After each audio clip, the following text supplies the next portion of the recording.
Hello, friends, and welcome to another episode of Express Lane, the show that brings you speedrun runs in 60 minutes or less.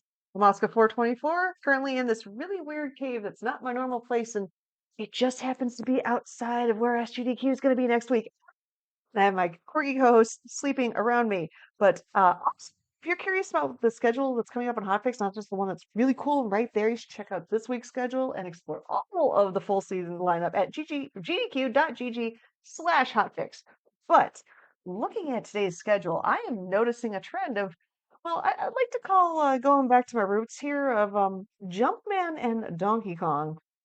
If you understand the Jumpman, get that back pain checked out because mine hurts all the time. But looking at this awesome set of four runs here, we've got New Super Mario Brothers Wii, we've got Donkey Kong Country 2, Diddy Kong Quest, we have let's see here, we've got Donkey Kong 64, and we are starting with a game that came out.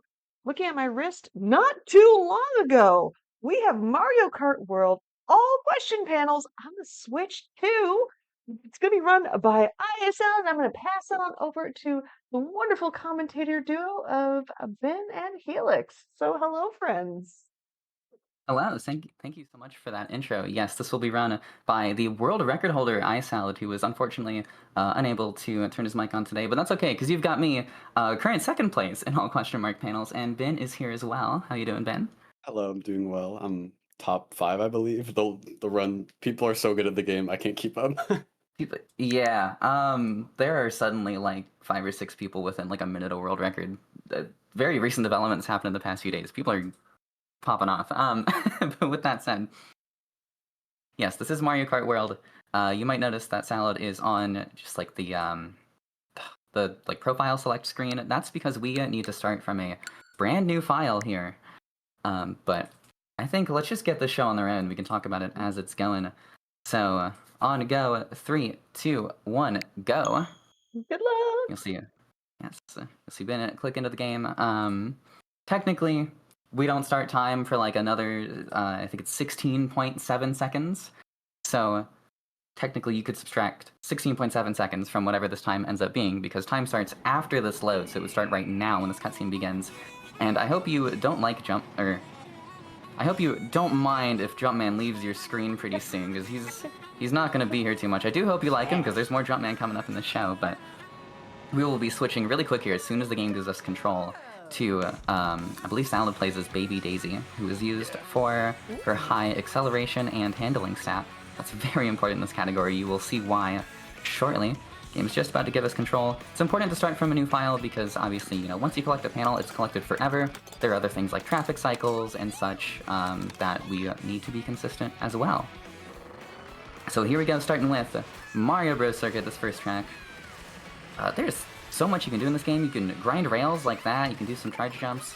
Going right in here. Nice first panel grab. That is not an easy jump from that rail. Now you can see that little charge jump here, and then you can just kind of jump off of a bunch of stuff if you collide into it in the air. So that's what happened there with Salad jumping off of that water tower. Collecting another panel. Speaking of jumping off the water tower, is going to do that a little bit here, sort of bounce off the pipe there, and then rewind after collecting panel number 4. Rewinding is incredibly useful in this category if you make a mistake, or even just for routing to go back to where you were, and then map warping to the next track, Peach Stadium. You might notice that Salad map warped before collecting that last panel.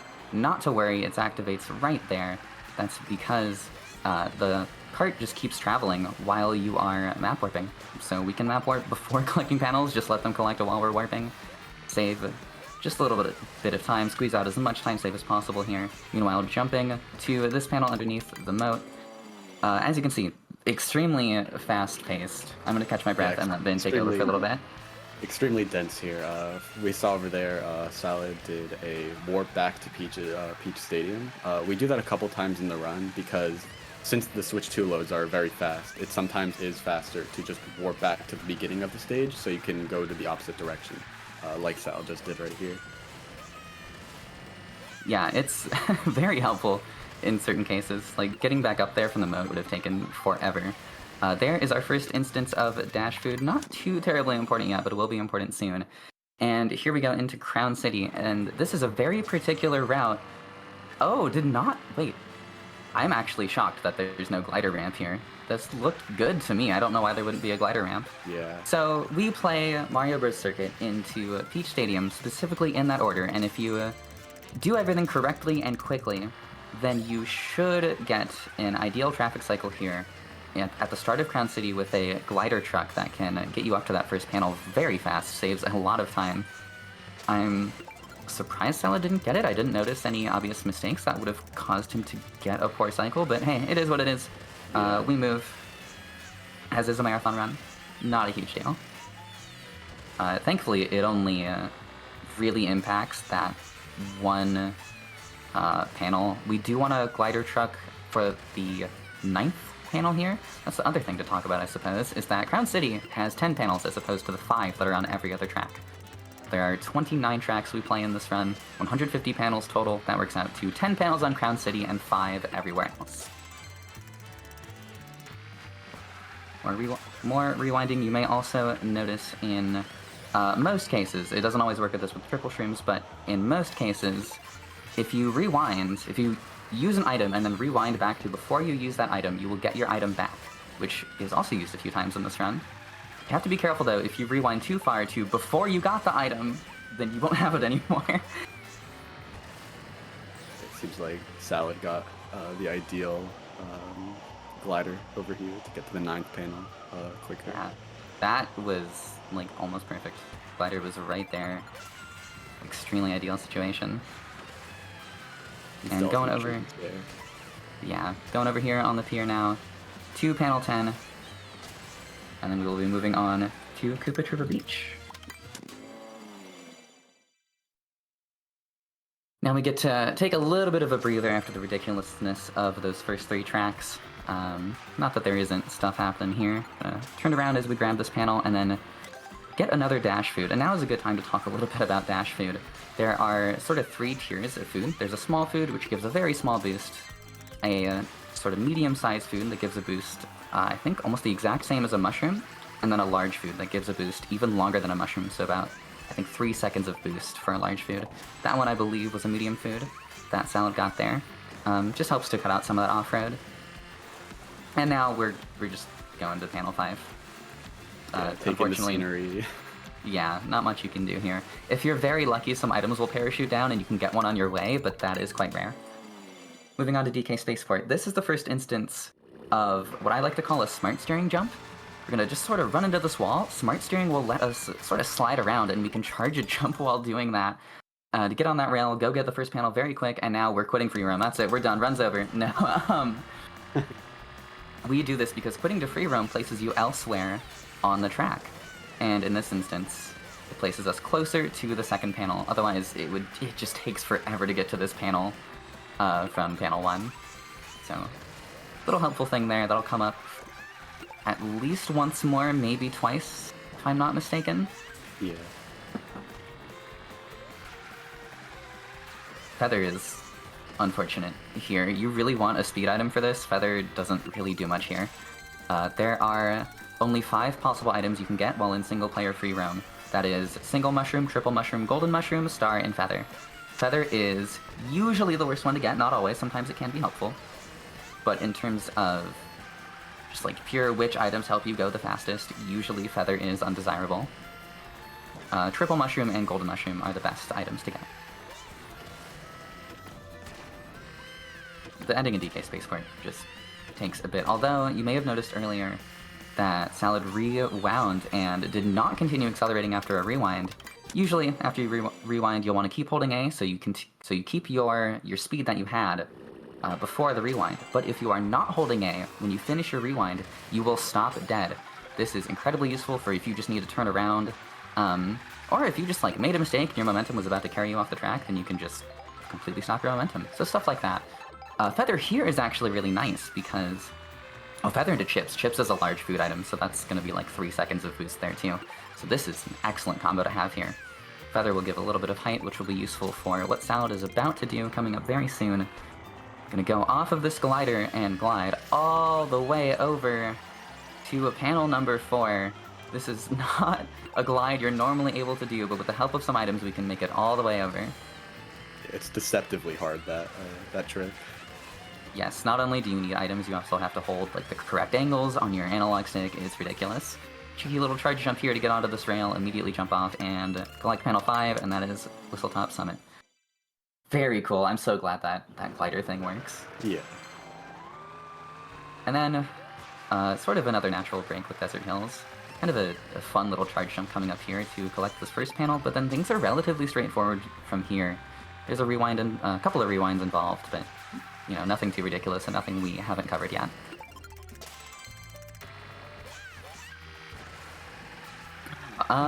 We haven't talked about Baby Blooper.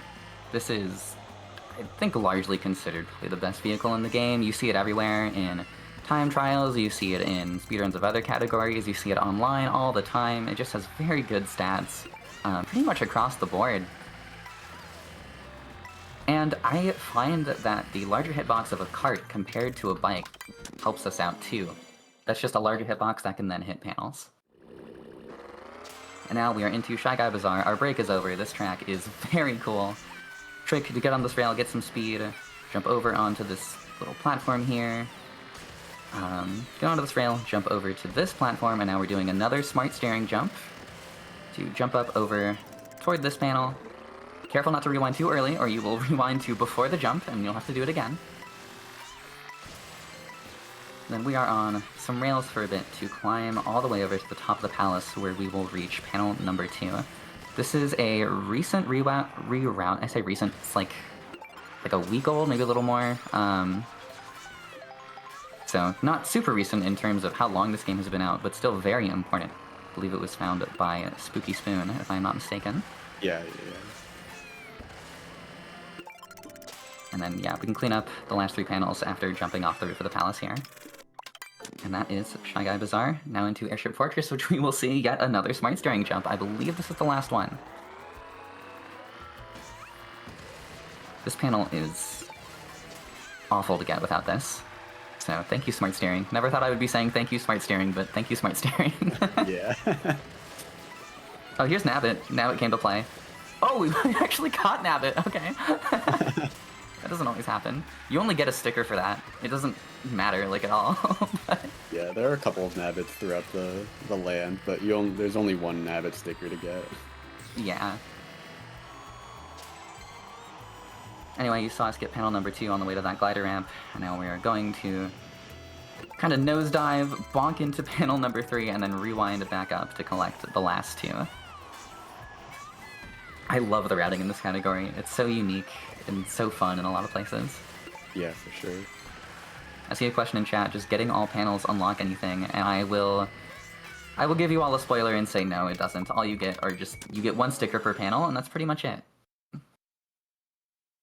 And what are the stickers used for? The stickers are just like cosmetic items you can put on your cart. Oh, That's sure. it. You just get cosmetics, but the run is so fun, it doesn't matter. Going up the screen here for panel number 1 on Wario Stadium.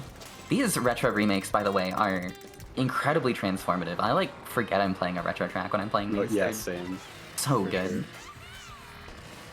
This wall ride can be really annoying. Nice. Alright, Salad got it. That one is really awkward, and if you lose your trick boost before you hit the off-road there, sometimes you just can't get the height. So nice to get that out of the way. And now you're going to see Salad do another quit warp, but before pressing quit and after pausing, we're turning off Smart Steering. We don't need it anymore. Get that out of here. This now enables us... Yeah. Some players actually choose to keep it on. But turning it off lets us get Ultra Mini Turbos, which are the longest Mini Turbo. You can charge up, it's like a level 3 Mini Turbo you can think of it as, and then you get to boost for a very long time after you get one. You cannot get those with Smart Steering on, a deliberate balance choice by Nintendo. So turning it off allows us to get those Ultra Mini Turbos, and also makes our cart act maybe a little bit more predictably around walls and things like that. This is a new Chaka Mountain route that you actually had a lot of influence on, Ben. Yeah, some people love it, some people hate it. Both. It's both for me. I think it's really cool, but it's so hard. There is sort of an adjustment that can be made to it to make it a little easier but slightly slower. Salad is doing the full difficult version and what he likes to call Willy Bonka. I Nice. So we're gonna drop off here, hopefully bonk on this billboard, and then fall. Nice. Not the... Whoa, don't fall off. Okay, there we go, there we go. Yes, pretty clean execution of that. Nicely done. That bonk is very weird. You have to... It's basically a blind jump or a blind fall. Oh, unfortunate tractor cycle here, though. This tractor is sitting right on top of this panel we need. So when you're entering this track, you just hope this doesn't happen. You hope you're on a good cycle.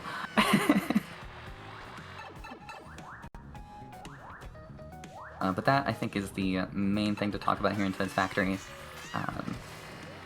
We're really out of the, like, super dense part of the run. I think we've talked about pretty much all of the base mechanics. And now we're just watching some really clean gameplay and really interesting routing. Charge jumps are super useful as our rail grinding. I'm really glad that those are introduced to the series with this game. Yeah, for sure. It's just amazing how quickly all of you have been able to make these absolutely bonkers tricks in such a short time. And No kidding. And if you want to see bonkers tricks, look no further than Bowser's Castle. This is one of the shortest tracks in the entire game. Well, at least as far as panels are concerned. And it flows very nicely, it's very flashy, it looks really cool. You're going to see Salad specifically not do a ramp trick here, and instead do an air trick. Because otherwise, with a ramp trick, you would overshoot that panel, but if you just do an air trick, then you still get the boost when you land. I guess that's something, another thing that this game introduces. You can do as many tricks as you want in the air, and it doesn't really matter when you do them. And that's Bowser's Castle. That route's so cool. Moving on to Dry Bones Burnout, or as I like to call sometimes, Dry Bones Crash Out. Golden Mushroom there, very good item to get. This is one of the longer tracks. It was up there with the longest until a recent reroute. So this item is important and it will determine... Okay, single mushroom. So if I am not mistaken, Salad is going to do a quit out strat here after getting panel number 4.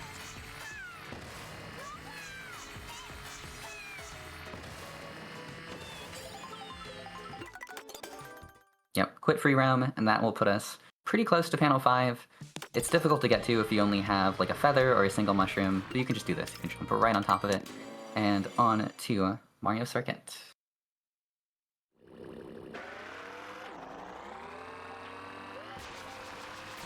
Another thing we haven't mentioned is the map routing. You know, generally you want to go to a track that's close to where you currently are on the map, but there are a lot of different routes that people have. Salad does something different than what I do, and I've seen, like, even a third route that some people do. I'm sure there is an optimal path that reduces map movement the most. We haven't really explored what it is, and it doesn't matter terribly much. As long as you're going to a track that's close to where you currently are, you're fine, you're doing it pretty quick. That's Mario Circuit, by the way. Another just incredibly quick track. They're also close together. Track that is not as quick now, Acorn Heights. And this is largely because of a mandatory glider. So we have to go up here, grab an item, grab a dash food. Those will be useful. Missed a panel. Oh, that's rough. And how do I want to explain this? The dash food was not done, like, the roulette wasn't done. And if you rewind during the roulette, then you don't get to keep the food, unfortunately. Yeah, Salad nodding over there. Yeah. Still, not a huge deal. And map warp to get back to the start of Acorn Heights. We're going to turn around and get the last 2 panels. To elaborate a little bit more on the character choice, you know, I mentioned Baby Daisy is used because of the high acceleration and handling. There are other characters in this class. I believe Baby Peach. I think Swooper, but Swooper is not unlocked on a fresh file. And Parabitty. I personally use Parabitty, but Parabitty is slower to menu 2 because Parabitty's on page 3 instead of page 2. So many people have opted to use Baby Daisy, fastest to menu 2. So if you watch all Question Mark Panels runs, you'll see a lot of Baby Daisy, but you will also see some Toadette, maybe some Goomba. other characters with similar stats, but some slight differences that people think might be faster. Usually it is a trade-off of handling or acceleration for speed. I think it's usually acceleration for speed. Yeah, and to also clear a bit of confusion in chat. There's a bit of time. Helix explained this earlier in the room, but there's a bit of time when you're going in the map where when you load into a different level, you'll still be like playable in that load screen. So that's why it seems like Salad doesn't pick up some of these panels, but I can assure you, he does pick them all up. Yes. If you pay attention, after a map warp, you will see you activated the question mark panel, confirming that Salad did indeed get that panel during the warp. And it's extremely generous.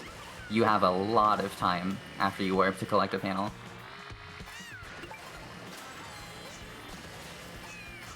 Oh, that's the optimization Salad was hinting at. Alright, Salad was like, I might go for an optimization in Starview Peak, and did not tell us what it was. That's a cool one. Getting the last panel here on Starview Peak. This is the track I end with in my route, personally, because I think ending up top there is just really cool. But like I said, lots of people do lots of different routes on the map. Speaking of different routes, something that I do not do here in Sky High Sunday is this map warp. Salad getting the first two panels and then warping back to the start. We're gonna now take this glider over to panel number 3 and get the rest from there. And that's another thing I really like about this run, is just like the freedom of expression. So many people do lots of slightly different things on each track. It's really cool to see. Oh, almost caught Nabbit.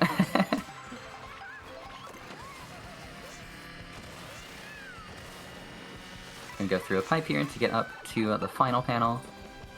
Seen that quite a bit. Just some panels to get up to certain places that are otherwise difficult or impossible to get to. Time for DK Pass. Lots of snowboarding shy guys here. You need to be really careful about that panel that Salad just passed, by the way. If you are... The panels just in general, or the panels, the pipes, I'm sorry. The pipes. If you are close to really any pipe and you're going even slightly toward it at all, it will absolutely just make you go through. Their detection radiuses are ridiculous. This jump is kind of awkward. And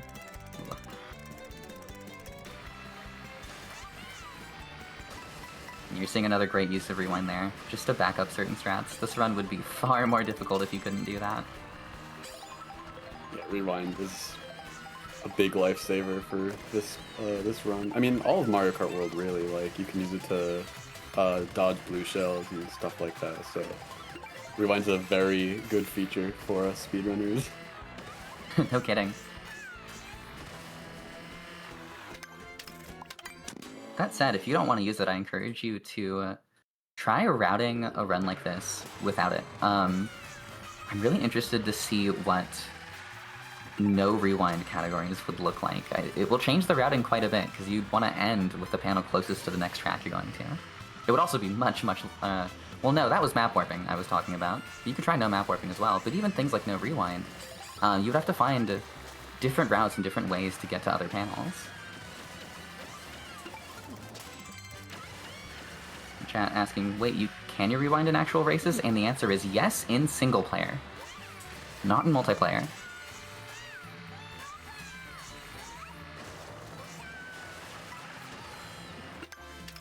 Here's Dandelion Depths. Surprisingly quick one. Here's Moo Moo Metas featuring everyone's favorite, the cow. Unfortunately, the cow is not used in this run. Someone should do a run with cow just for the fun of it. It's probably not that much slower, admittedly. Worst comes worst, it could be this version's Big the Cat run. Sure. Getting a mushroom and picking up a dash food here, this will be important. Can use the mushroom to cut through some off-road, and then the dash food to cut through a little bit more as we get panel number 4 here, and then something interesting we can jump off of this slope. Surprisingly, you can jump off that, and then bounce off of the tree to get onto that roof and get the glider to go all the way to this panel. Easily the best way to get this panel, and we spent a long time figuring out the fastest way to get up to that glider. And here's one of the most difficult tracks on the run, Cheap Cheap Falls. This is largely my fault because of this tree jump that I found. I am sorry, but also I'm not. And Salad nails it. Nicely done. Nice. That was great.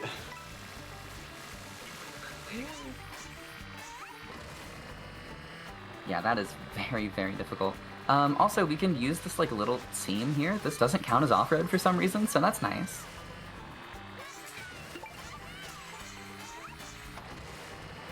And then coming up pretty soon is a somewhat weird glider section. We actually want like as little speed as possible from this glider, so you're going to see Salad really not make any effort to get speed, not trick or anything. Trick to the left here to hit that panel, and then turn around. That's another blind jump there. That one's kind of annoying. Get on this rail and get panel number 5. That route's very cool. And then here's Faraway Oasis. I think this one's kind of straightforward. Items can matter a lot here because there are some stretches of off-road where you really would like a mushroom or a star or something like that. Triple mushroom's fantastic item to get. But yeah, I think I'm going to take it now to mention that this game will be shown at SGDQ as well coming up. And I think it's going to be in like... This run in particular is going to be in like a week and a half. It is on Saturday. It's on finale day. I believe it's right before the finale. I believe so, yeah.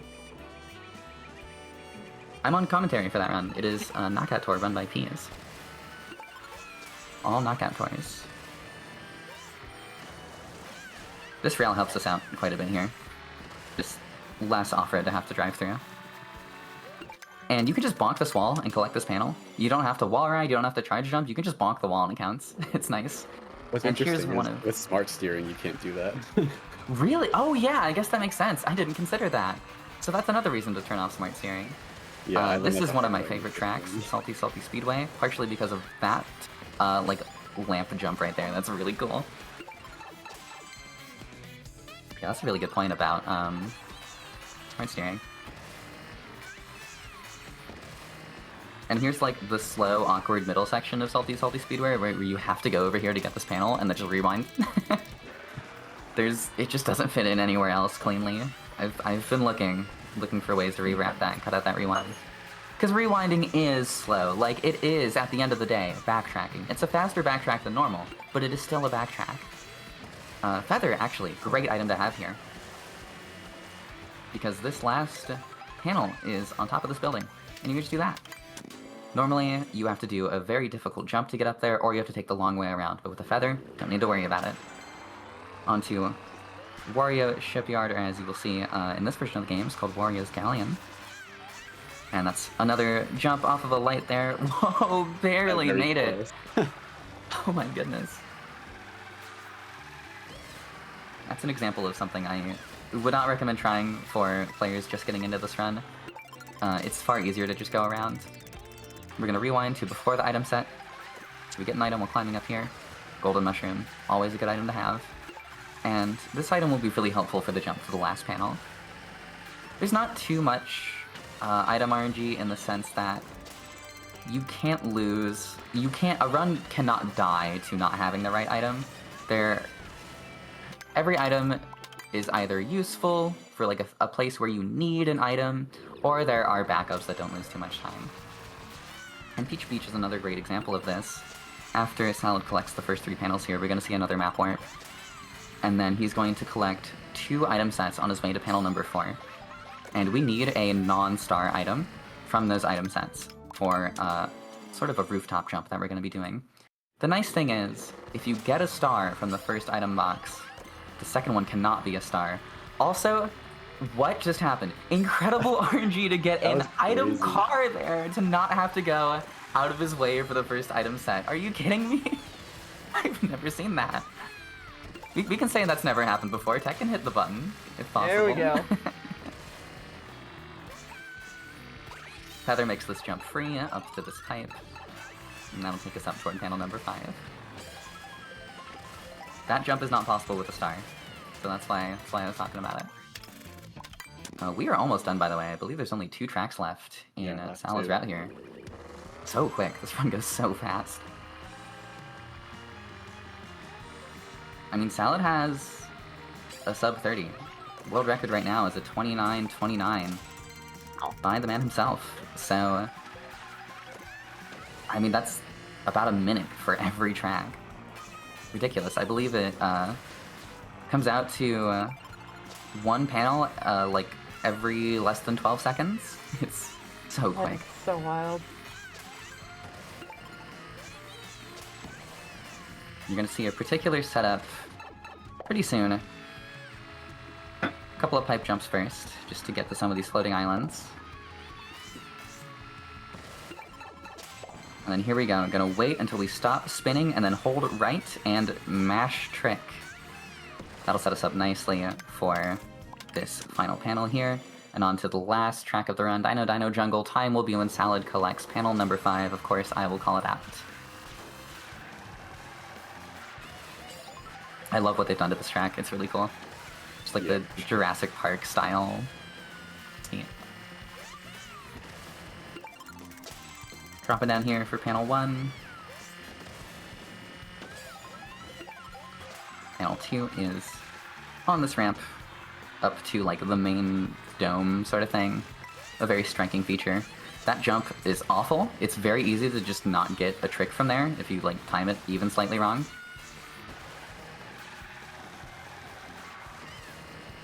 I don't think a feather here is particularly helpful. Yeah, burns it there to get access to another item. That's a smart decision.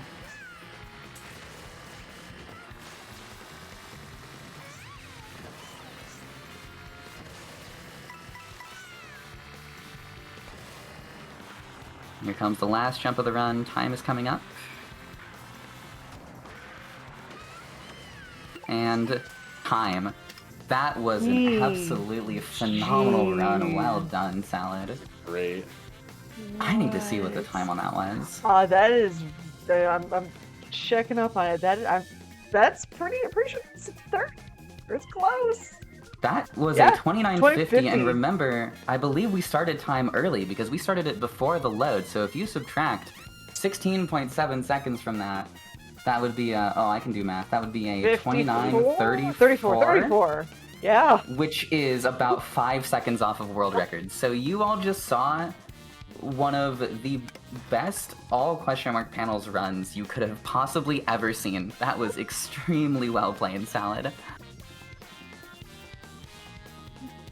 Salad is popping off quietly because it is kind of and for time of night / morning for Salad. Yeah, it's 3 a.m. for Salad right now. That's why he's unable to speak, and that's why I'm here narrating everything. Oh my goodness! Just an incredible run. Was... For reference, I'm 2nd place, and my PB is a 30:11. Salad is the only person to have ever achieved sub 30 so far, to my knowledge, and has now done it like 5 times, something like that. Salad's a menace. Yeah, and I believe Salad sent over some shout-outs to you, Ben, am I correct? Yes. So, Salad says to me, shout-outs to Helix and Cabasco for the base route when I was first learning to run. Helix and Ben for the great commentary, thank you. Shout-outs to the all question panels community that we have going so far. The category's super fun, and I want as many people as possible to come over. We're really friendly. I can agree to that. And thank you so much to GDQ for having me. That's what Salad said. Yes, and I'd like to shout out some of the other routers. You, of course, have been Salad himself, coming up with a lot of the routing here. Spooky Spoon had the world record for quite a while. Quo helped with routing. There are probably a couple other people I'm missing. Apologies if I am missing you. There are so many people who have already, had ideas, found some things. It's been a lot of building off of each other's ideas. This whole route is very much a community effort. So yeah, highly encourage you to learn this run. This is a really unique run as far as like Mario Kart is concerned, and it is super cool. It like doesn't feel like a Mario Kart run. It feels like a 3D platformer with kart racer mechanics and like even a little bit of like Tony Hawk or Jet Set Radio in there with the rail grinding and wall riding. It's awesome. Yeah, anything else from you, Ben? I'm shout out the Mario Kart World community. It's a very cool blend of a bunch of different communities. You know, I come from PlayStation and the Jack community. I know you come from Super Monkey Ball, and we have all these like other communities kind of like meshing together, and we all get along really well. Like Salad said, Yeah, very good Salad community. comes from Kingdom Hearts, I believe. Make sure you go follow iSalad, by the way. Twitch.tv/iisalad. But I think that's going to do it for us. Thank you all so much for being here. Thank you, Oscar, for having on Mario Kart World so we can showcase this run less than a month after the game released. It's already in the state. Really cool. That was absolutely amazing to watch. Like, all of you, the commentary, the run, everything was on point. And again, to be this, all of you to be this amazing this fast, GG's all across the board. Well deserved for everybody. Keep giving those GG's in chat. And before we go to break, I just want to thank everybody that supports GDQ Hotfix with your subs, your Prime Gaming subs, your gift subs, and your bits. All of those contributions help keep shows running, and we get to see awesome runs like this amazing Mario Kart World run.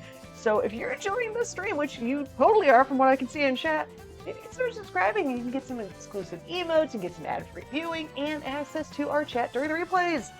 Also, you can always support the stream by sharing the Games Done Quick channel with your friends.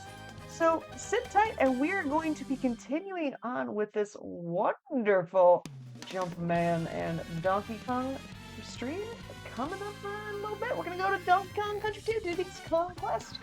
So we'll be back shortly. Hello, friends, and welcome back to this awesome Jumpman and Donkey Kong episode of Express Lane. We are shifting gears. See what I did there? See, even in this dark cave, I can think of really old dad and mom puns. Anyway, we are moving on, going to Donkey Kong, specifically Donkey Kong Country 2, Diddy's Conquest. All Swankies, which I need to hear about this category because it sounds like it's a with Agent CJ. So hello, friend, how are you?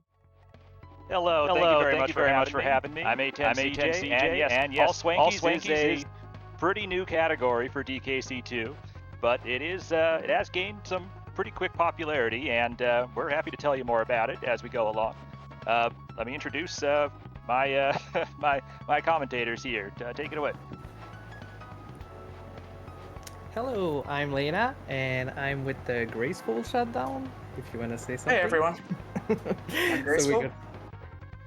We're gonna commentate that wonderful run that 8 and CJ is doing, which is a pretty new category. CJ's having the record in it, and yeah, getting it back to you, CJ. Yeah. We're about ready to get started here, and we'll explain some things as we go. This category, this game is full of tricks, just nonstop one after the other. So we might not get to them all, but we'll do our best. But I am on the one-player screen, so I think we're ready for a countdown. Yeah. All right. Go for it. Okay. 3, 2, 1, go. Good luck.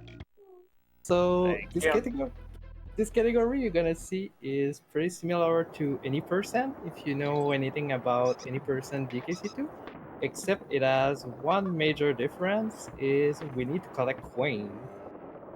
And Graceful probably gonna be able to talk more about the coin route, as I forgot a bit about it, and a lot of new development happened. But if you want to talk here, I think Of course. we have one. So we're about to come up to our first coin right here in Main Brace Mayhem. Right here you'll see A10 does his team throw right there, collects that coin, and now he's going to execute a little bit of a wrong warp there. If you've seen an Any Percent thing, and he got it first try. So Nice. heck yeah.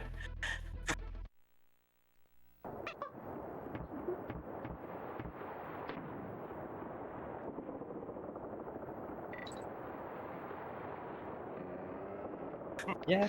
All right. Dreading that one all day. Main Brace can be pretty spooky sometimes when you optimize it. And here, also in the first war, if you didn't know, if you never saw like Any Percent run, we have those war barrels that are intended by the dev. So that's why A10 is flying through the stage.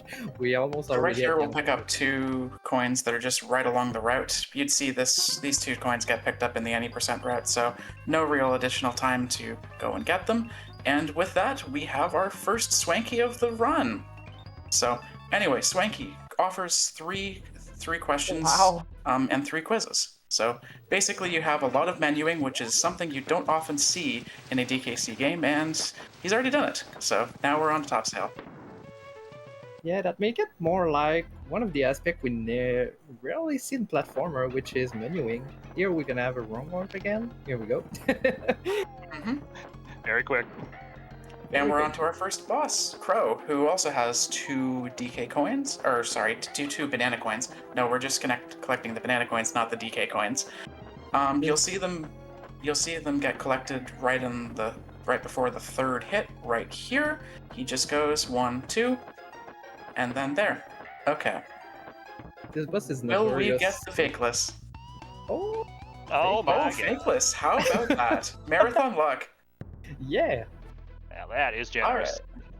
I World was record is expecting. 19. nice. Yeah. I was expecting a lot of fake, but we got lucky. So we'll here see again. A10 set up Yeah. another one right here for like another wrong warp here. He does a 2-1 jump right there. Okay, he missed that. Hey, 2-1 jump is frame perfect. Yeah, It is whatever. frame perfect, so. Yep, fake 0, exactly. Here we don't have any coin, but we have what we call and you jump at a certain point. When you come back, you can do a kind of double jump, and that gives the extra aid to get that barrel right there, the warp barrel. If you're not high enough, it won't be spawned on the screen. Okay, so Lava Lagoon, we're gonna see a little bit of a nice strat right here. He does that. Nice, very nicely done. Collects those 2 banana coins that nobody really does in any percent. And on he goes for the rest of the stage. Getting that. Now, are you gonna wait that for the strat- goalpost? Oh yeah, I'll do that. Thank you. Okay, so we wait for the goalpost here and just get 1 more banana coin. This I believe is for marathon safety, right? Yeah, it's a backup as well, if you need it. Okay, perfect. Because yeah, what we didn't talk about is Swinky require coins to answer his quiz, and that's why we need them. Except the first world. The first world is a bit different, but the other world, it's 1 coin, 2 coin, and 3 coin for the 3 different quizzes, so 6 coin per world. Okay.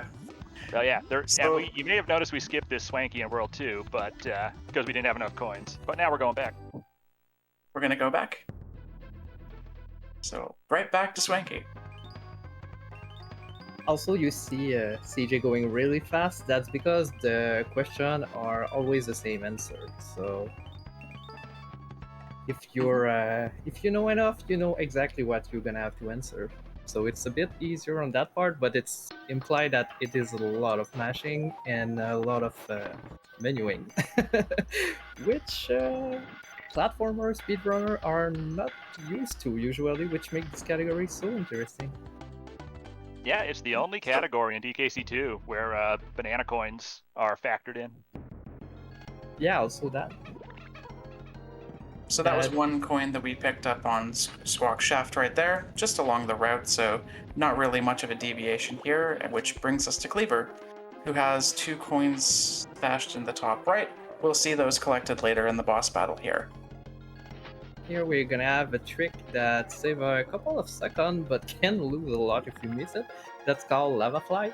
And you have to jump. It's technically a frame perfect, but you have a buffer that you can do to buffer the jump. So it's a bit easier, but if you miss it, you lose a lot. Yeah. You kind of have to do the stage over again if you miss it. So we'll see him go for the coins right here, and he gets them, yeah. I mean, it's just a glide there, but no flying Diddy for the fans, I'm afraid. Okay. Yeah. And like this, we're already at War 3. That's going really quickly. Yeah. But now... No more warp barrels to help us. Exactly. Now you will see the full stages. In that stage, Barrel Bayou, we have a lot of Dixie Diddy platforming. And we have the first instance of Remby, the animal buddy. I wonder if anyone in the chat like Remby. I hope not. Alright, we have a nice little coin right there. There's a lot of people in the speedrunning community that doesn't like Rambi for various reasons. It's like that. I was getting Alright, mixed so we'll signals. leave I couldn't Rambi- tell. Rampy It's does okay. lead to a lot of speedruns ending okay if you prematurely, like I'm him. afraid. Ah, Yeah, gotcha. it's okay if you like him, but speedrunner usually don't like him much. Alright, nice little bit of movement right there as we get another banana coin, and we'll see if he gets the G. No G, I'm afraid. That doesn't. So you can time. Yeah, so you can time that jump so that it's like that you can actually get enough height that you actually collect the G. Unfortunately, we did not get it this time. We call that one the Kenny. And here's by the way. the Kenny G, by the way. That doesn't Nice. save time at all. It's just swag. It's literally just swag. But anyways, Lena, do you want to talk a little bit about Glimmers here? Glimmer seems like easy level to speedrun, you would think at first glance, but it is not. That's actually one of the level that's one of the hardest to optimize, because every time you bonk a corner, you lose time, and there's a lot of corner in that level. You can easily tell how someone is good at the game by looking at the glimmer, and that's not even a joke. Yeah. Oh yeah. You'll notice a good gamer like A10CJ over here, he doesn't really tend to bonk a lot of corners. Meanwhile, I just bonk every corner. So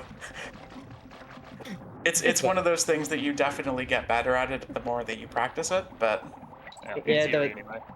It's when you start Yeah. finding the corners that don't actually exist and you're still bonking on them. Here we are, a fun trick, a zip. ooh, we got There the we zip. go. Nice. Yeah. Ooh. That's there's a little- Yeah. one of the newest edition, I think.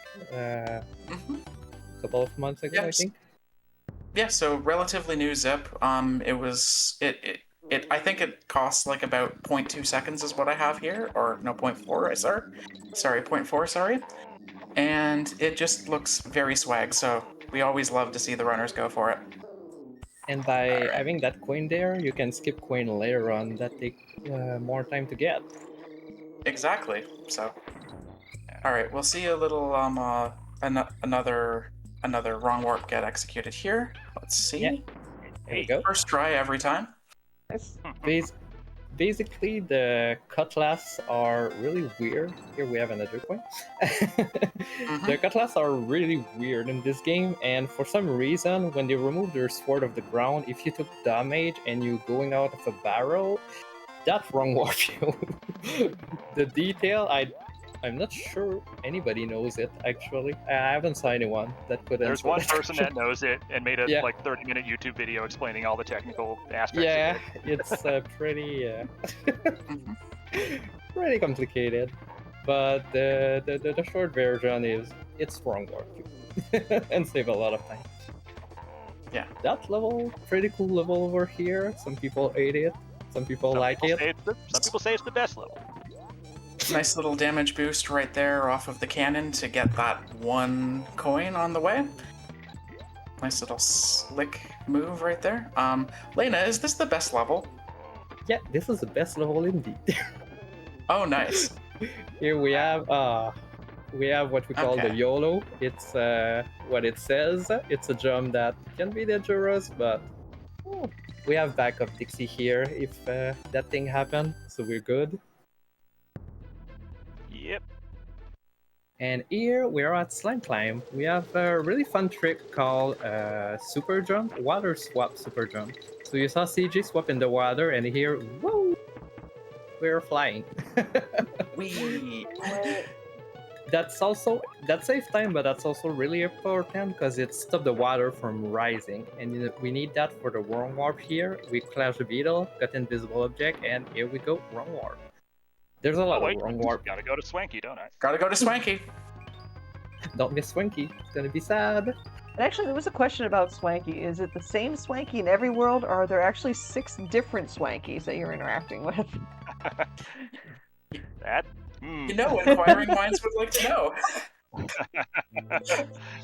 One of He's the just- game theories, game mysteries. You're going into the Yeah. deep, deep lore now. This is the extended Swanky universe, I'm afraid. But you know, I guess that with all the coin we gave him, he can afford funky planes, so that's how he get there before us. That's This is true. He literally, we have to walk everywhere, and he just goes and takes his jet. Yeah, we pay him to take the plane, and he get more money than it cost him. hmm So he's making bank of us. Here we have damage boost to rearrange the coin order for an upcoming trick that is pretty cool that CG gonna attempt. It's called Vine Clip. Hopefully we get to see it. And here, let's go. So Nice. there's a little place try. in the box there that doesn't have collision, but you need extra aid. So you need to do that that big boy to get into that collision. Here we have the longest bust of the game. Boringest. And boringest. Yeah, if you have anything to say, that would be a great time, I think. Oh, do I have funny things to say? So Flame Fatales, which is GDQ's all-women and femme speedrunning community, is gearing up for their next event, Flame Fatales, which is happening September 7th through 14th. And stay tuned for the schedule release, which is not just in early July, but it is literally dropping tomorrow. So definitely check out. There are some banger runs on there. Sincerely a member of the Flame Fatales Games Committee. Me, hi. So speaking of July, if you're heading to SGDQ next week, be sure to visit the Frame Fatales table. They're going to be hosting a frame changer panel and organizing two community meetups. Type best friends in chat, type !FF in the chat to join the Discord and stay up to date with all things Frame Fatales. And speaking of that Discord, want to get more involved with the GDQ community? Perfect. The official Games Done Quick Discord. You can head there, add the Hotfix role to stay in the loop on upcoming events, chat with staff, and more. More information specifically about the Discord. Best friends, !Discord in Twitch chat, so you can get an invite and get more info on that too. So, yeah, that bus is real long. The only trick is that quick hit there that CJ did 6 times. And basically, you have to move in a certain way to hit him from the back there to scroll the camera in a good way. So, yeah, that bus is done. It was a really long bus. Alright, so now we're on our ways to World 4 and the first stage, Hornet Hole. There's a couple of swanky coins that we can pick up around here. I'm not sure if yep, he's gonna go for it. Nice little coin that's just a slight detour from the regular route. Diddy only. Diddy only, of course. That jump right there. We got one more coming up real quick. Right around the midway or so. I think he's just about to get it, so we'll just see him do this. Instead of taking the barrel, we go right over there and get that banana coin. And yeah, Lena? Here we have the scroll glitch. Basically, if you dismount the spider on the hook and remount it at the same time, the camera doesn't know what to do and it starts scrolling really, really fast. And that's what we saw there. The only downside is you cannot stop that. So that's why CJ took damage at the end to stop the scrolling animation and get back over there. And we didn't mention goal swap either. So right there you saw that the level ended with both Kong on top of it without jumping, and you might wonder why. We saw a couple of those during the run, and that's called goal swap. When you have a certain state, you can just swap character and that will trigger the goal. It's used a lot to rearrange your Kong order because you always want a certain Kong in different levels. And here we have the target terror level, which is a pretty fun track. It's an auto-scroller, so less fun to speedrun, but it got a good track, so that's not too bad. And a satisfying All loop. aboard the disco train. Yeah. All aboard the disco train. And we have a special thing at the end here that Grateful will probably want to talk about. Of course. So right at the end of the level, there is a one-up balloon hidden over one of those X barrels that's there. If you hit the X barrel, you lose a Kong. It's not what you want to do. However, we in the DKC community refer to it as the swag balloon. It's a little bit controversial as far as whether or not to grab the swag balloon, because if you miss it, well, it's bad.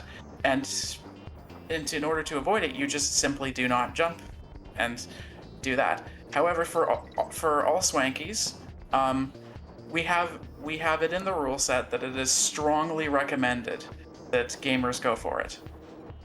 So we'll see A10 go Recommended. for it right here. And he gets it first try. Nice. Of course. Yeah. Swag. There's some crazy gamer out there that did 99 swag balloons as a speed category. Who could that be? I wonder. It's probably someone in the chat right now. Hmm.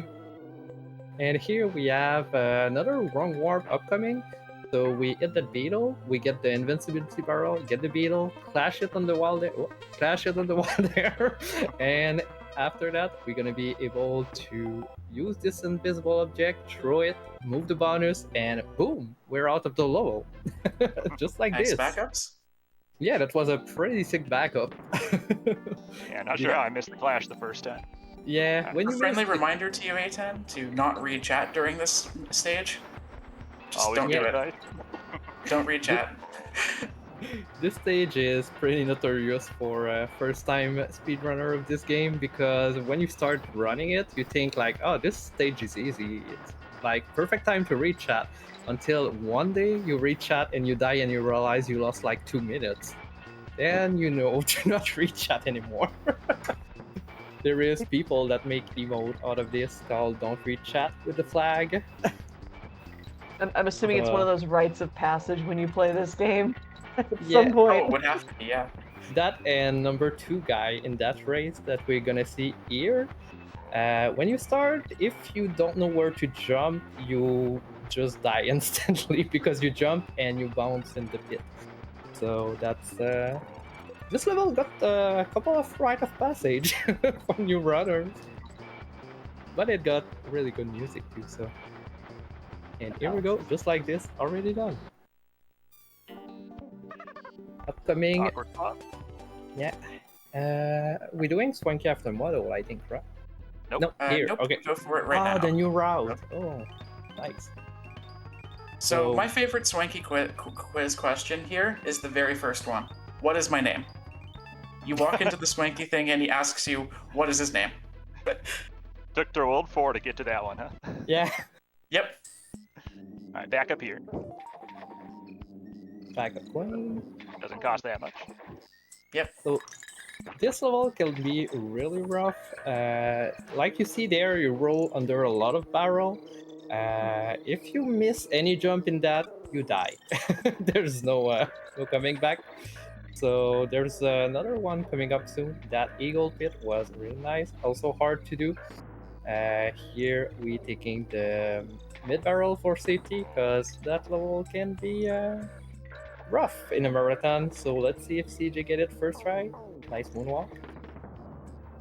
And that moonwalk that we saw like he did again here, skip like one of the barrel. So let's skip a cycle, go faster. Here we have another wrong warp and perfect first try.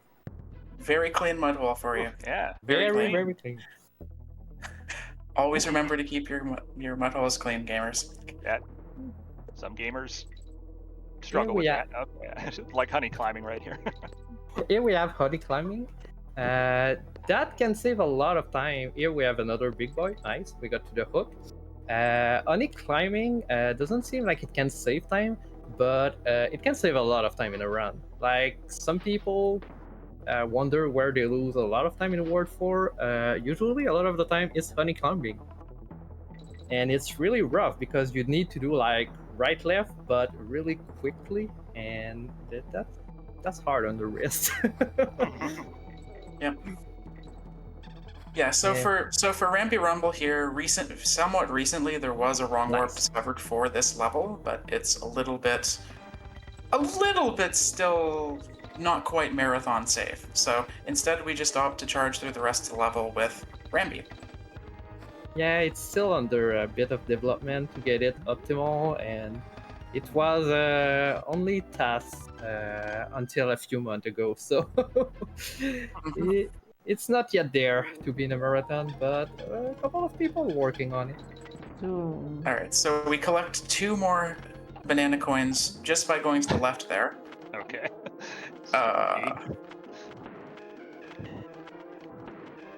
There we go. Perfect. And Never sleep on the king. yeah. All too easy. So this bus is basically 3 cycle, then it explodes in little beats. And here we go. It's gonna explode. Then you can pre-shoot a little bit to start hitting them as soon as they spawn. Then you have to hit that little bit 3 times again. That bus take a lot of hit, actually. Yeah, like 12. Yeah, 6 plus 4 plus 3, yeah, 11 total. That's more hits than K. Rool for Yeah.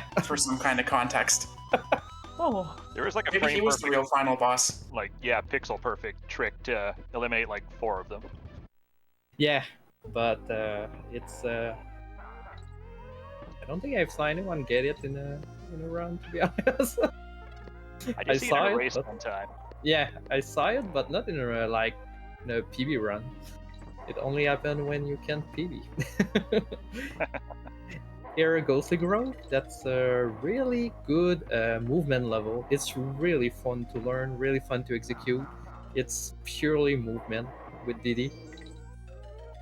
And you have a lot of rolling, jumping, and it just feels good overall. Also, Forest Interlude is such a good song too. So it's just that little bit extra of reward for playing this stage. We collect 2 banana coins along the route here. One you saw at the front, and there's the second one just before the end, and that's it basically. So here we have Haunted Hall, the last minecart, not minecart, but skull cart level. Minecart is in DKC1. And we have that little thing that follow us that is not a boss. Not the boss, little by the thing. way. Skeleton pirate ghost. No big deal. Yeah, it could have been a really, really nice boss, but apparently he prefer guarding the library. He's got a sword for legs. jeez. And that's actually the only library level in this game, sadly. Also, this stage has a lot of little optimization. Oh, here a coin, here and there, that doesn't seem obvious. But when you see CJ jumping, it's not random jump. That's optimization. There's certain place where you jump that you save a little bit of time here and there. And over the course of the level, that's a couple of seconds save. That's not negligible. More like 5. Yeah. So this stage, a lot of people wait until learning it, and it's not that hard to learn everything, but it's boring. So I Yeah, I can don't like understand. practicing it. Yeah, nobody like pressing it, but that's the kind of thing you have to do because that's more than like 0.1 second. We're talking close to 5, so Wow. that's a lot. And just like this, we're almost done with this level. With fun music, it's who sampled this music already? I think there was someone that sampled the music of this stage. Some has been. Yeah. Dang. So, anyways, here we run into Gusty Glade. CJ is going to go for the wrong warp once. It is one of the hardest wrong warps in the game, so you can kind of see that he has to kind of lead this beetle on an escort mission throughout. Never mind. All right, never mind. I guess we're just going to roll and jump through it like we normally did, but you usually have to bring that beetle, if you get the trick successful, over to around where that bonus barrel that we just passed was. So, And that saved only a couple of seconds, sadly.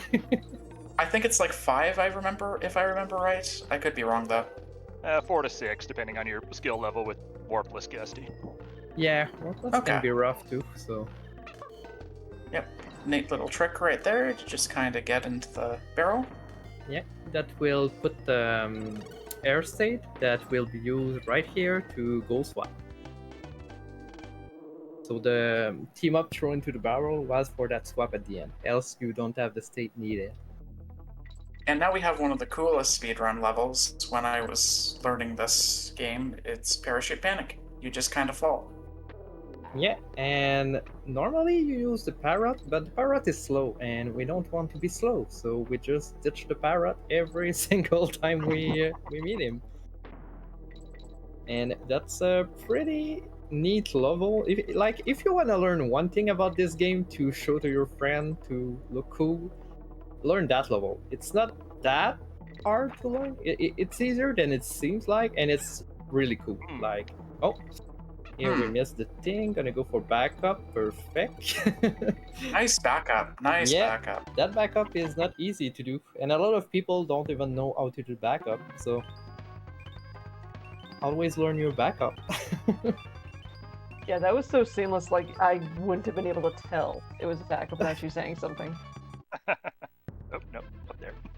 So now we have the newest wrong warp in the game, I would say. At least the newest in an RTA viable sense. He's gonna, A10's going to try this wrong warp, I believe, twice. But anyways, Yeah. we'll just kind of watch that along. It's hard to explain. Yeah. Yeah. Basically, we bring the TNT here to get the invisible object that we need. We got it. And that object turned out to have the same ID as this guy here. And nice. So we can bump him up there. And now we need to escort him all the way, which is really long. But the level is longer. That wrong warp save a lot. So. You can just see how he just kind of falls down. And the game just doesn't really have any kind of... doesn't expect him to fall off a cliff. We try to have another invisible object. Wow. Oh Yo, my first god, try, nice! let's go. Let's go. What? That's a really hard thing that just got implemented not long ago. What? Yep. Yeah. That was task only until I want to say like 3 or 4 months ago, I think. Yeah. And it's still like one of the hardest, even nowadays, even if it's viable. So what would you say your success rate on that one is, A10? At this point, probably 50-50. 50-50? Yeah. Yeah. That shows how good A10 is. Yeah, he's a gamer. Oh, jeez. All right, let's try that again. Scenic route time. Yeah. All right, get up there, jeez. Now that is the epitome of a DKC to speedrun. You get Webwood's wrong warp good the first time, and then the second time it's just crow happens. Better than dying. Sorry, no zombie. No zombie, I'm afraid. So now we have Arctic Abyss, and Arctic Abyss has some trick that saves some amount of time. Would you like to explain it, Lena? Yeah, basically we are gonna bait a fish. First we need to go really far in that section to raise the water level. We're gonna need the water to be high enough to go backward. There we go, so we can go backward. And we're gonna have to bait that fish a lot of time. And keep in mind that if we leave the screen on the right, he despawn automatically, so you're missing the trick. So that's why you see CJ moving and changing camera size, and here we go. We did the zip. Basically, when that fish hits you at the same time as you swap, you get that, like, they don't know where to put Diddy and it just go upward, and the goal is right on top of the level, already loaded when you start the stage. Hey. Well, don't like that. And here we This have is Wendy Well. Yeah, with really beautiful music too. A lot of the music in this game are just awesome. I feel like we say that for every single music. That's when you know you have a good soundtrack. If everyone's a banger, yeah. Yeah. You just kind of ride the wind all the way to the top of this here mine shaft, I guess. And we got another backup point that at this point I don't think we're gonna need it, but we never know. We have one Swanky left still. Or do we?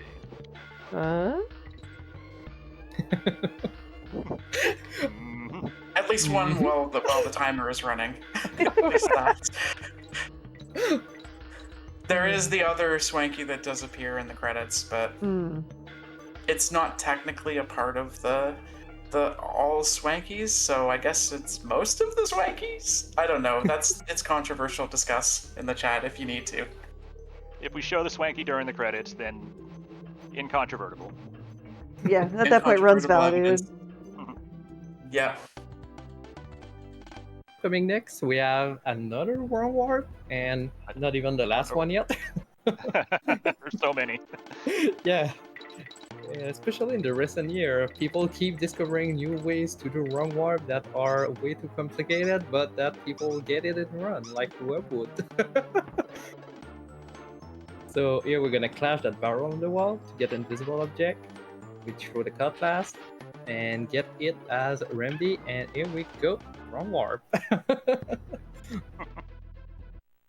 That looked easy. It's not. The hard version too.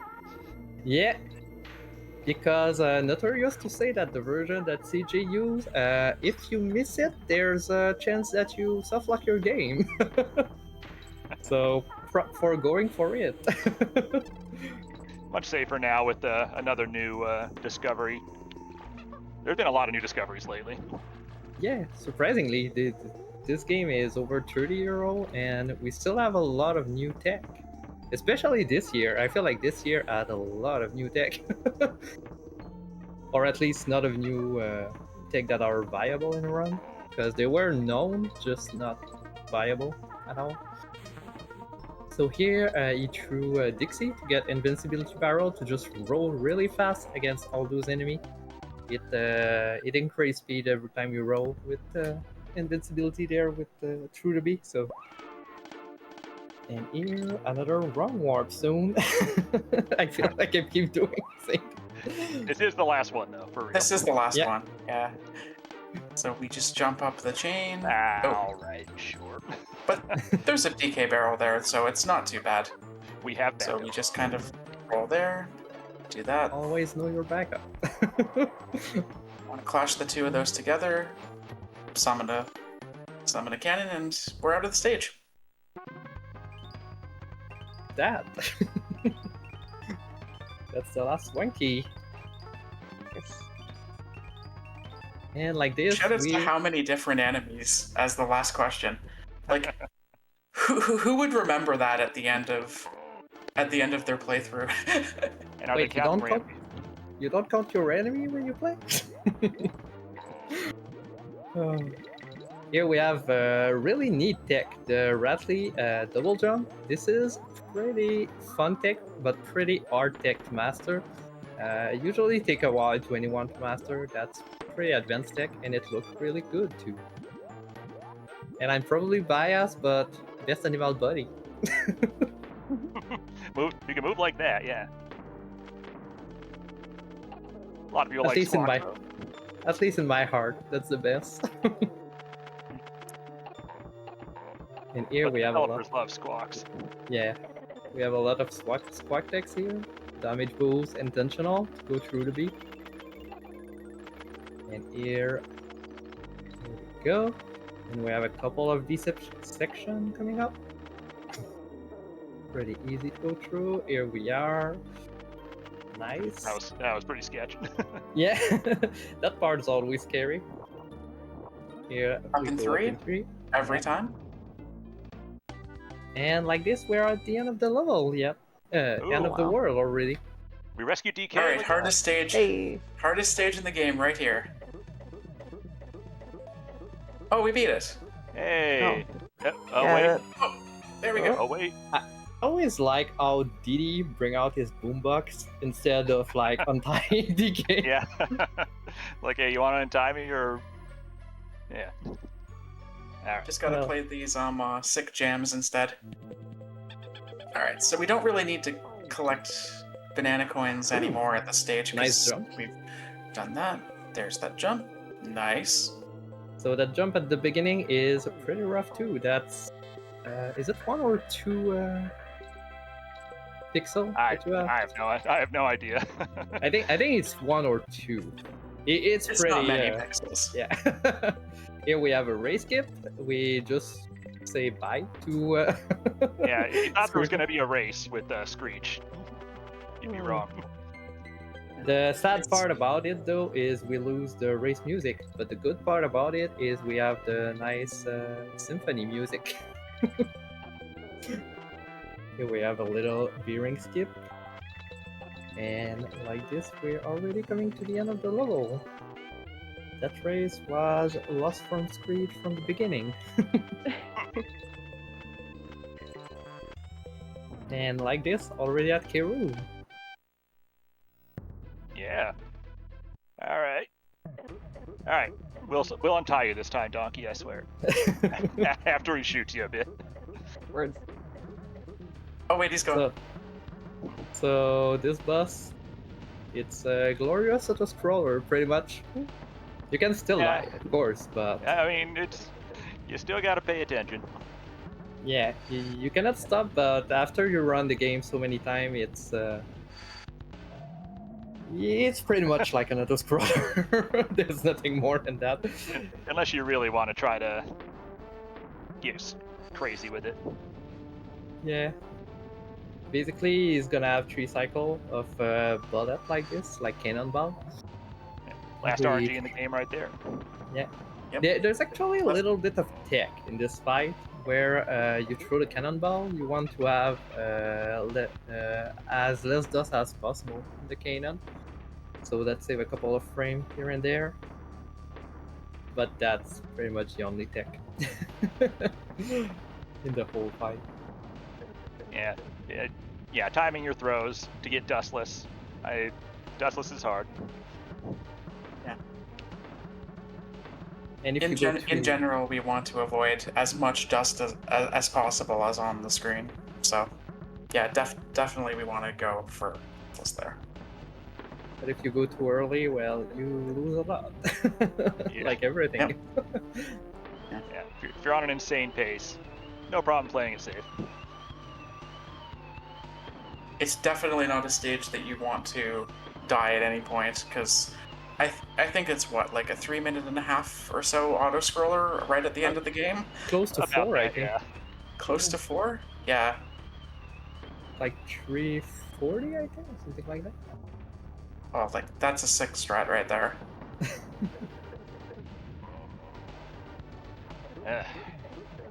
Are we rescuing Donkey yet? No. Okay. Nope. So He's just you can hanging get there. hit. Yeah, you can get Oh, hit by he's got these some blue Diddy. by these clouds. Only in this spot on the far right. Otherwise, K. Rool will delay his attacks and lose time.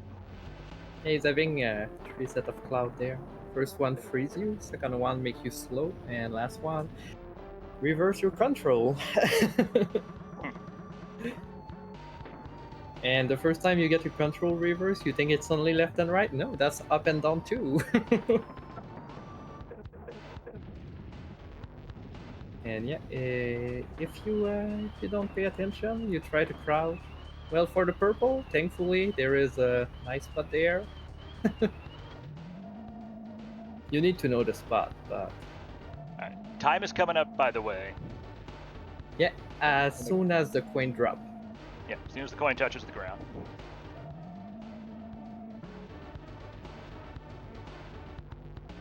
Throw.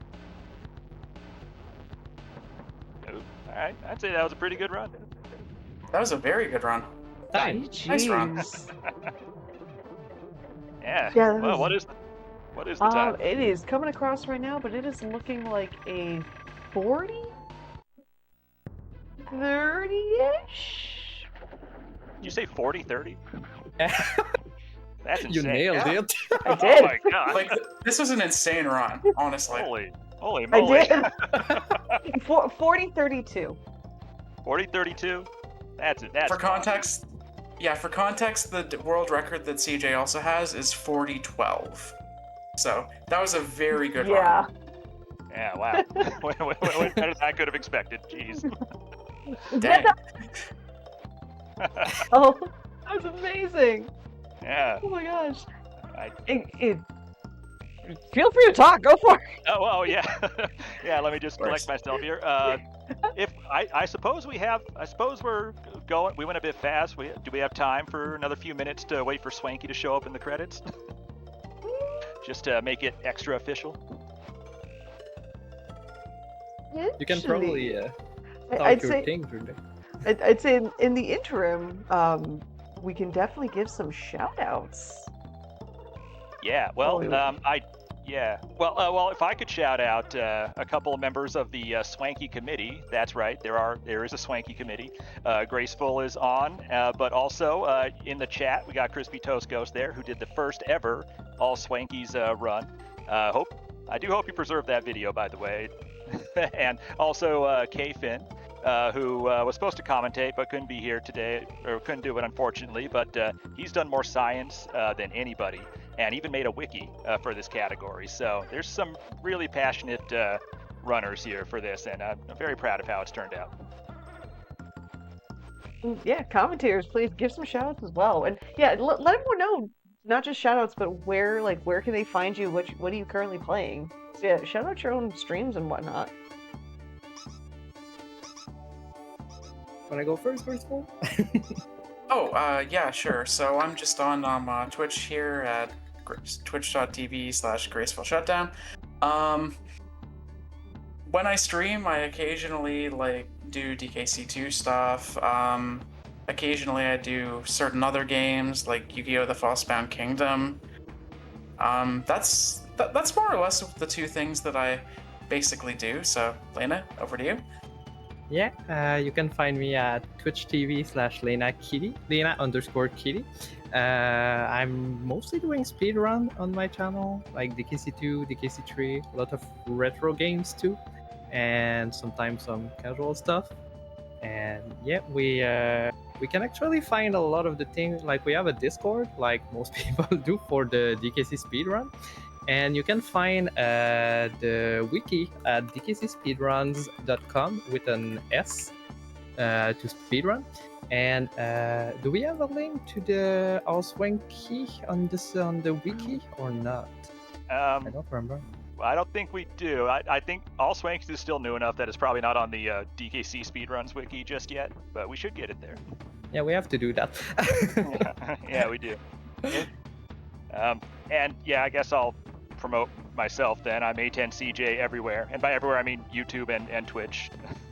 So, easy enough to find, just those 5 characters. And yeah, thank you for watching, and thank you, Lena and Graceful, for all your help here.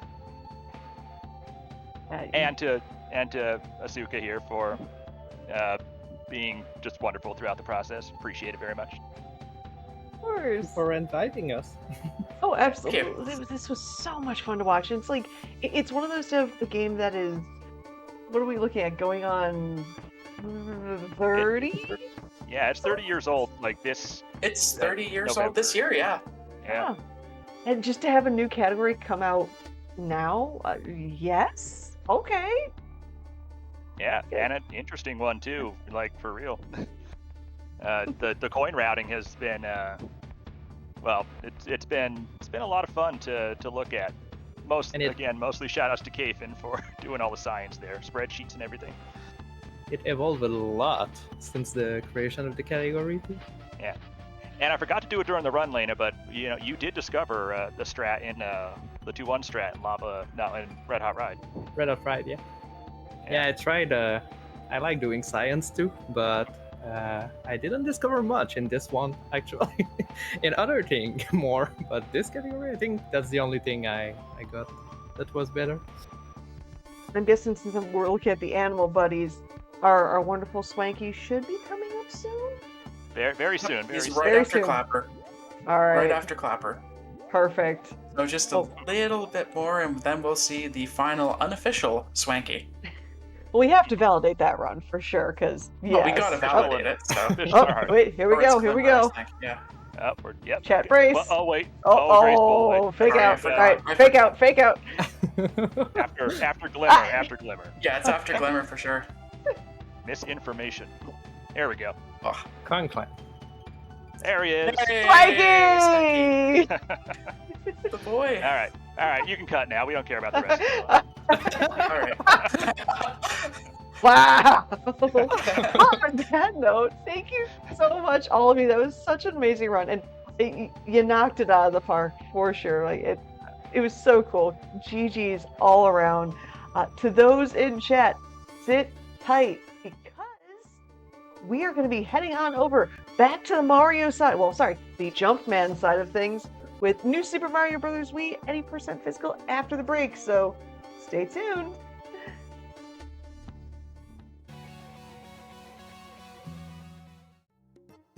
Hello again, friends, and welcome back to this absolutely amazing episode of Express Lane. We've had some fantastic runs so far, and you know what? If you've missed out on any of those, you can, or any other hotfix shows, any special events, GDQ marathons, what have you, head on over to youtube.com/gamesdonequick, and we will upload everything you see here on that channel. And if you're watching this on YouTube, hello from the past. Don't forget to like, subscribe, and turn on notifications to stay up to date with GDQ. Or you can come back onto twitch.tv/gamesdonequick and watch us live and interact with us. So that all said, like I said, we're bouncing between Jumpman and Donkey Kong, and this is currently, well, we're going back to the Jumpman side of things with the new Super Mario Bros. Wii any percent physical with NM Speedruns. So hello, friend, how are you? Subspaz here to help me commentate and talk about the run. I think that's, I don't know, there's not much else to say. I think we should be ready to go. So 3, 2, 1, and go. Yeah, we're off. Good luck. Awesome. Good luck, NM. And yeah, new Super Mario Bros. Wii, the 2D platform on the Nintendo Wii. Very popular game. And it's pretty short game, honestly, with just 3 worlds that we have to go through. And just starting off here, NM is just gonna get the propeller suit, which is the main power-up in this run, which we'll be seeing some pretty cool tech throughout the run. So yeah, should be pretty fun and pretty good one so far. It is really all just about getting that propeller suit.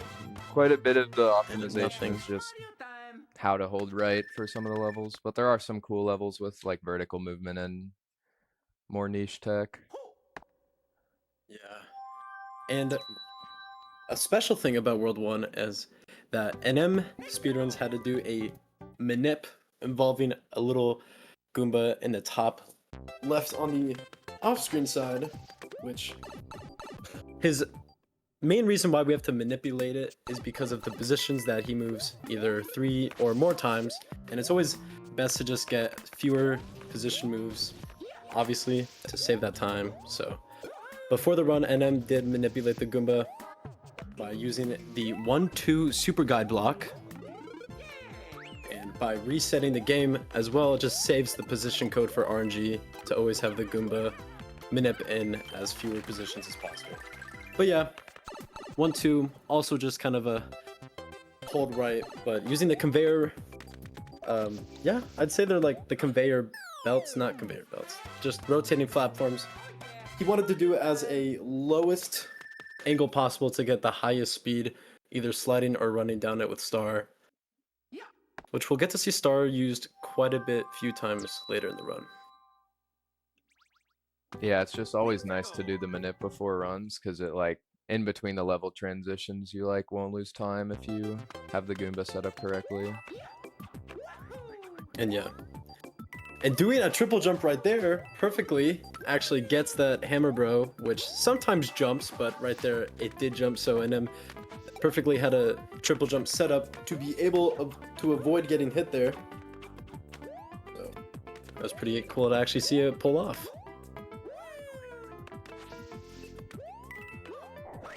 And doing a double jump setup to spin up to the secret exit of 1-3, to which we'll be able to go to World 5.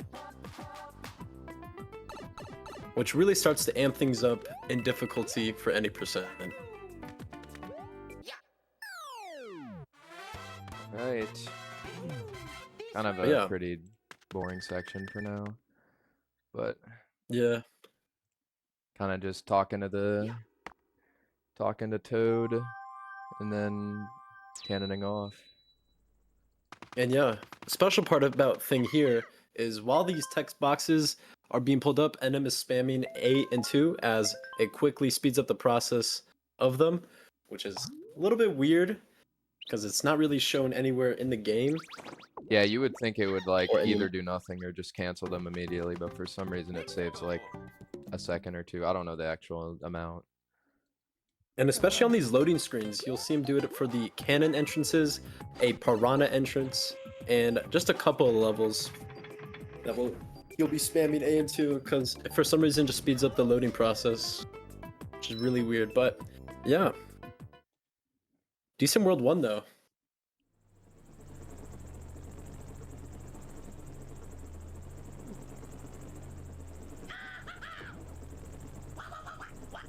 All right, these levels are like a bit harder and have a bit more going on than just holding right, so this will be interesting. You got it.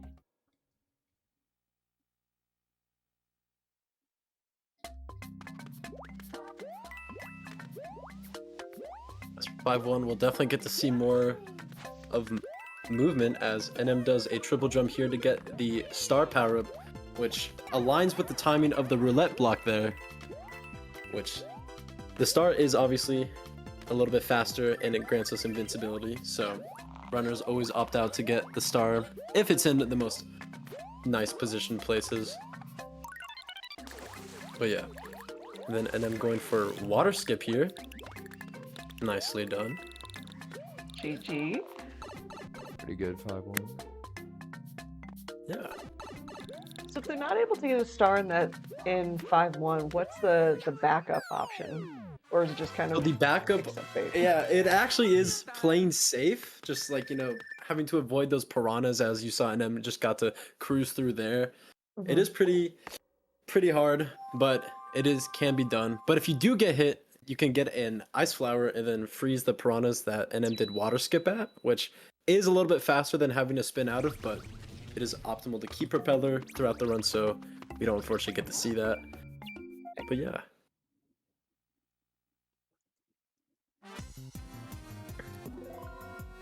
And then just a little mini boss section here. In a casual playthrough, you would just get 3 little mushrooms here to help you on through your playthrough. But in a speedrun, we don't really need that. And a little tidbit there, NM is mashing the right button there as overworld movement in this game can be a little silly throughout the NSMB games, but 5-3 is a pretty harder level than I'd say than 5-1. NM is optimally going for some positioning of the brambles to kind of have a good cycle there as he had to stop for a bit. But gonna be playing it just a bit safe here.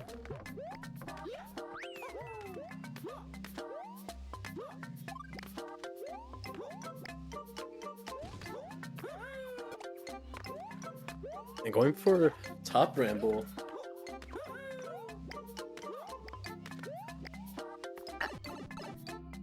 A nice 5-3. So clean. Ooh, I was pretty nervous for that one because getting hit there is really bad because both 5 tower and 5-4 have some big skips and strategies where you need to have the propeller. So for like a Thankfully, there showcase was setting, it's like prioritize getting prop this far. Sense. Thankfully, there was a backup prop though in 5-3 in case if NM did kit, but he's just like that, getting through the level. But yeah, the propeller suit is especially used in 5 tower here as it is a vertical tower, so we'll be able to scale the tower as quickly as possible with the propeller. But unfortunately, there are some cycles with these moving walls here, so NM is gonna have to do his best to quickly squeeze through the gaps here, as we'll get to see him perform 5-5-6.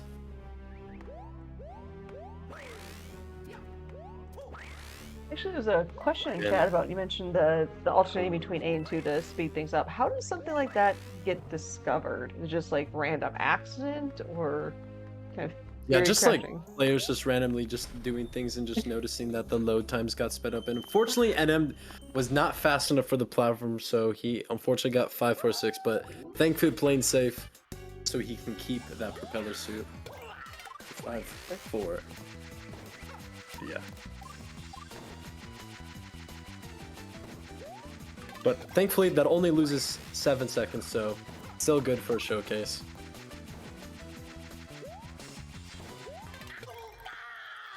Good A fight. nice Iggy fight. I love how like perfect Iggy like hits the platforms as the shell's going around. Just aesthetically, that's just so satisfying. Yeah. Definitely one of my favorite parts about fighting Iggy in the run. Alright, I gotta remember to save here, just in case. It's a nice backup in case you Yeah, mess so up the next level, because propeller saves, like, at least if you don't know how to do it otherwise, it can save, like, minutes, so saving Oh here, you wow. can just walk in there again and try if you mess it up, but hopefully that doesn't happen.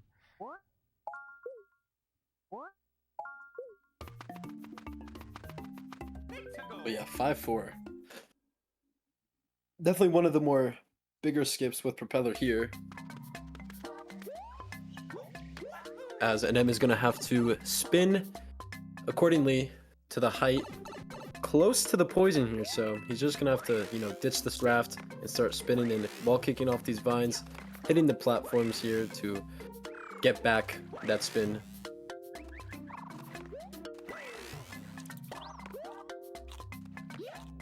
Very nice. Ooh. Nice. Yeah, that last part right there is just a little bit scary because you can't really see where the little gap is to go up and keep walking above, but NM nicely got it. And getting a nice 352. Pretty good save, 5-4. Glad I got it first try. Yeah. It's like marathon luck. If you didn't save right there, propeller would have been lost instantly. Yeah. Oh, yeah. And then we definitely would have had to see the ride the raft section. Mm. But thankfully, we get to move on to Ghost House with that propeller. And this one's kind of more of the boring level as it's the finishing off of World 5. Except for the last little bit of it.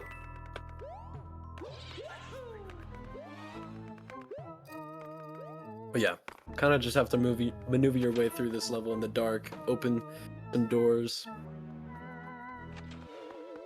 I'd say while we're opening some doors, just want to remind everybody in chat that Black in a Flash is a community that uplifts and connects Black speedrunners of all levels, hosting special events throughout the year to raise money for charity and celebrate Black voices in the speedrunning scene.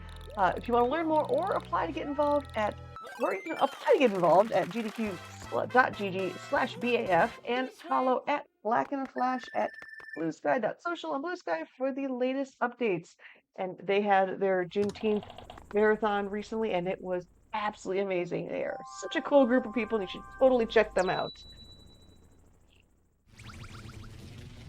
Nice. And yeah, nicely getting through the Boo Ring and 5 Ghost House and moving on to World 8 now. This is still a pretty good run though. Yeah, I can't be mad about this. There's nothing to be too angry about. I mean, I like messed up that 5 tower because I thought I was aligned for instant land, but I either did it too early or it wasn't. But otherwise, it's pretty good. Yeah. Still on low 24, which is you like to see. And another thing to note, this game is retimed without loads. Ooh. So, yeah. We, in fact, have to remove the loads because of the just differences in Wii's and loads. But rather than that, 8-1 here is actually a pretty cool level as the meteors here are RNG. So, as it's not a big issue, it can be an issue if we have a random spin input, unfortunately. Okay, that's not that bad. You're supposed to damage boost here anyways, so I don't know what happened there. Yeah. So, and then we'll have to go for the fire flower backup. But yeah, rather unfortunate. It is okay to damage boost here because you do have a last resort there. Oh, and unfortunately, Oh. the meteor hit NM just before the power-up can come out, so it registered as Mario, as small Mario, so it gave him a mushroom right there. So unfortunately, just gonna have to be losing a little bit of time here. But thankfully, we're still able to do the triple jump here and still be able to do the any percent route. But unfortunate time loss. But A1 can just be like that sometimes. And another thing, Wiimotes just have a tendency to either drop spin inputs or sometimes just be way too sensitive and give you a spin input. So it is rather unfortunate to see. Yeah, my Wait, hands are a bit Wiimotes just do shaky, their own so thing? What was that? Okay. Wiimotes do their own thing? Why? I never. Yeah.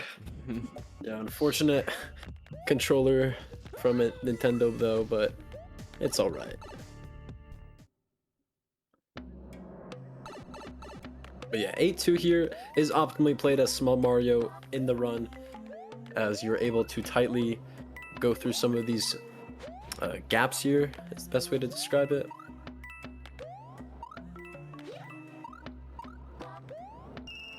But yeah, nicely going through the level though, dodging those spike balls.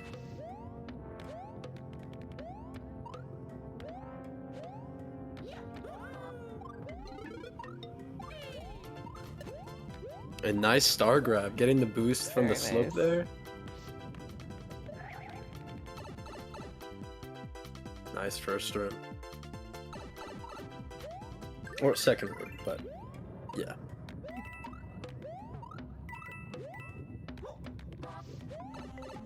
And yeah, nice third room.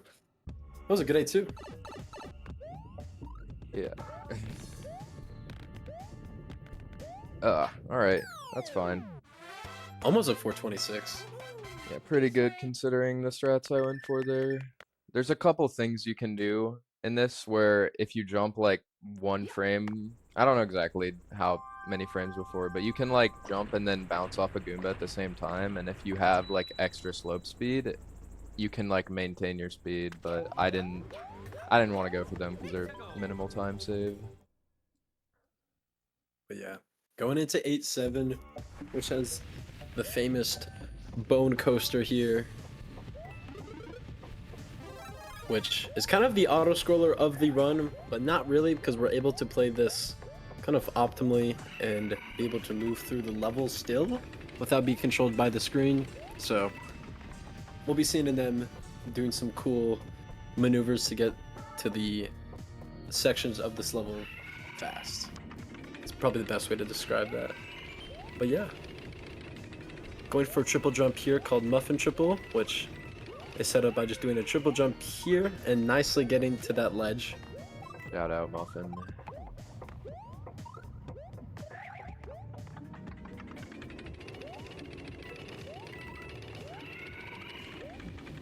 Yeah, so this level's pretty just like kind of playing the level, but then you want to optimize like the dismounts and landings, so it's kind of the transitions where the time saves at. Yeah, like right there, and M does a ground pound and is able to get to the pipe as quickly as possible. And it's a pipe kick there. And nice.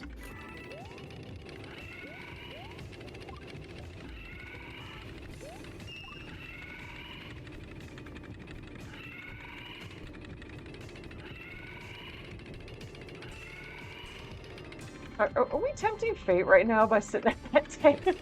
It's a setup for this I dismount. think that, yeah.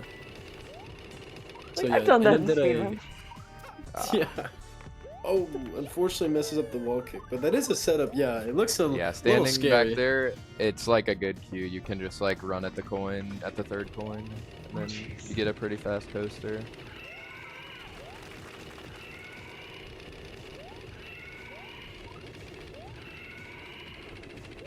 And yeah, setting up for the back here to be able to run off of these platforms.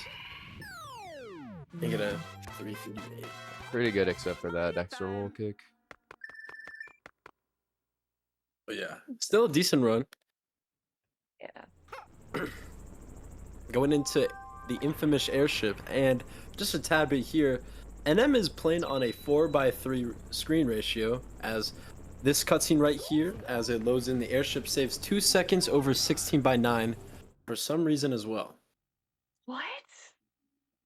Yeah, NM. Yeah, Does NM anyone optimally know does why? that, so we can just. I think the It's just cutscene's just weird and- shorter. I don't know like why they made it Okay. that way. But yeah, just speeds up there for 2 seconds, so it is pretty kind of weird. Pretty kind of weird. Fair enough. But yeah, getting back to propeller and doing a nice triple jump setup and how to turn back to make sure he doesn't get hit. Which, nice first room. It was pretty decent to see, especially with not the best cannonball setup. Yeah, that was the a little game put. iffy. Yeah.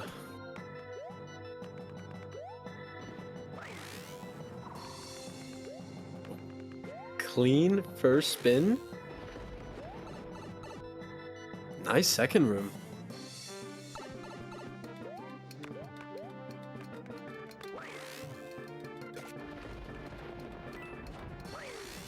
Just watch this make just how simple you're making everything look, and it's like, no, none of this is simple. You're just absolutely just killing this run. He's popping off, yeah. That was a nice wall kickless. Getting the 411 pipe. Nice. All right, here's And so right now, the big trick. Yeah, you can explain. yeah, the infamous trick, bombless. So, and I'm gonna have the very, very tight gap, like a 2-frame window to be able to hit ground pound as he jumps and spins to hit Bowser Jr. with a tiny hitbox up there, as you're intended to hit the bombs up there and gets first hit. Unfortunately doesn't get second hit, but it's still okay. He can get instant third, but if he did get it, he would get coding, which saves a bunch of time. But yeah. No backups. Getting it first hit looks is always like. nice, though. Yeah, seems like he's not being nice today. But getting first hit is always nice. That was cool. So yeah. It is a very, very small window of a trick. But NM is still saving some time here. Cool to get at least one for demonstration. I'm fine with that. Yeah. There you go.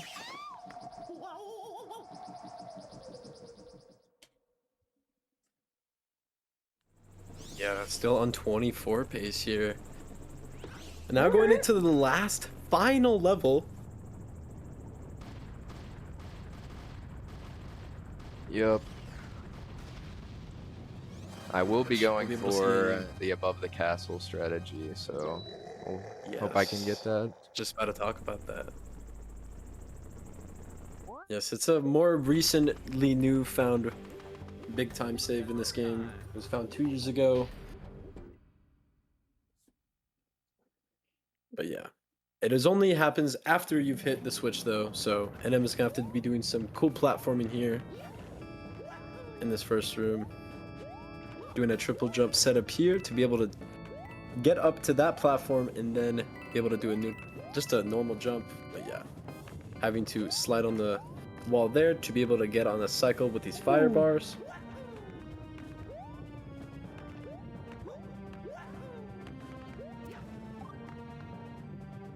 You can just visualize the number of times I would die in specifically that area with the fireball.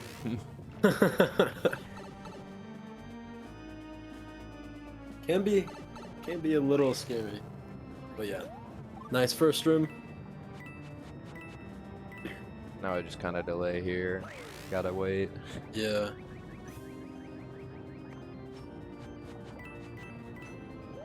It is kind of like cool, just like kind of relaxes you before ATC. Gotcha.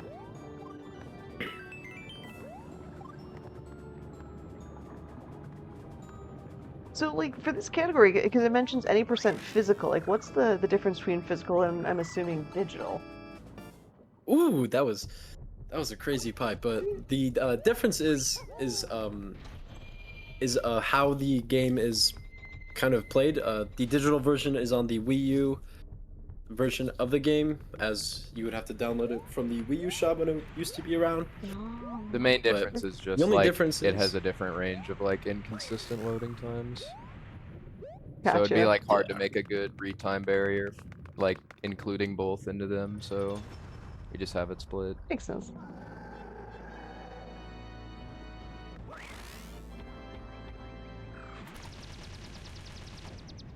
Yeah, decent A castle there. The fireballs there though, that NM had to jump in, spin through. Unfortunately, gave him a bad pattern. You are able to just run straight through and just jump and not have to lose any speed, but unfortunately didn't give him the best pattern. I was so just trying to be safe. I didn't know if I jumped late enough there with that one. But all right, gonna need to lock in for this. You got it.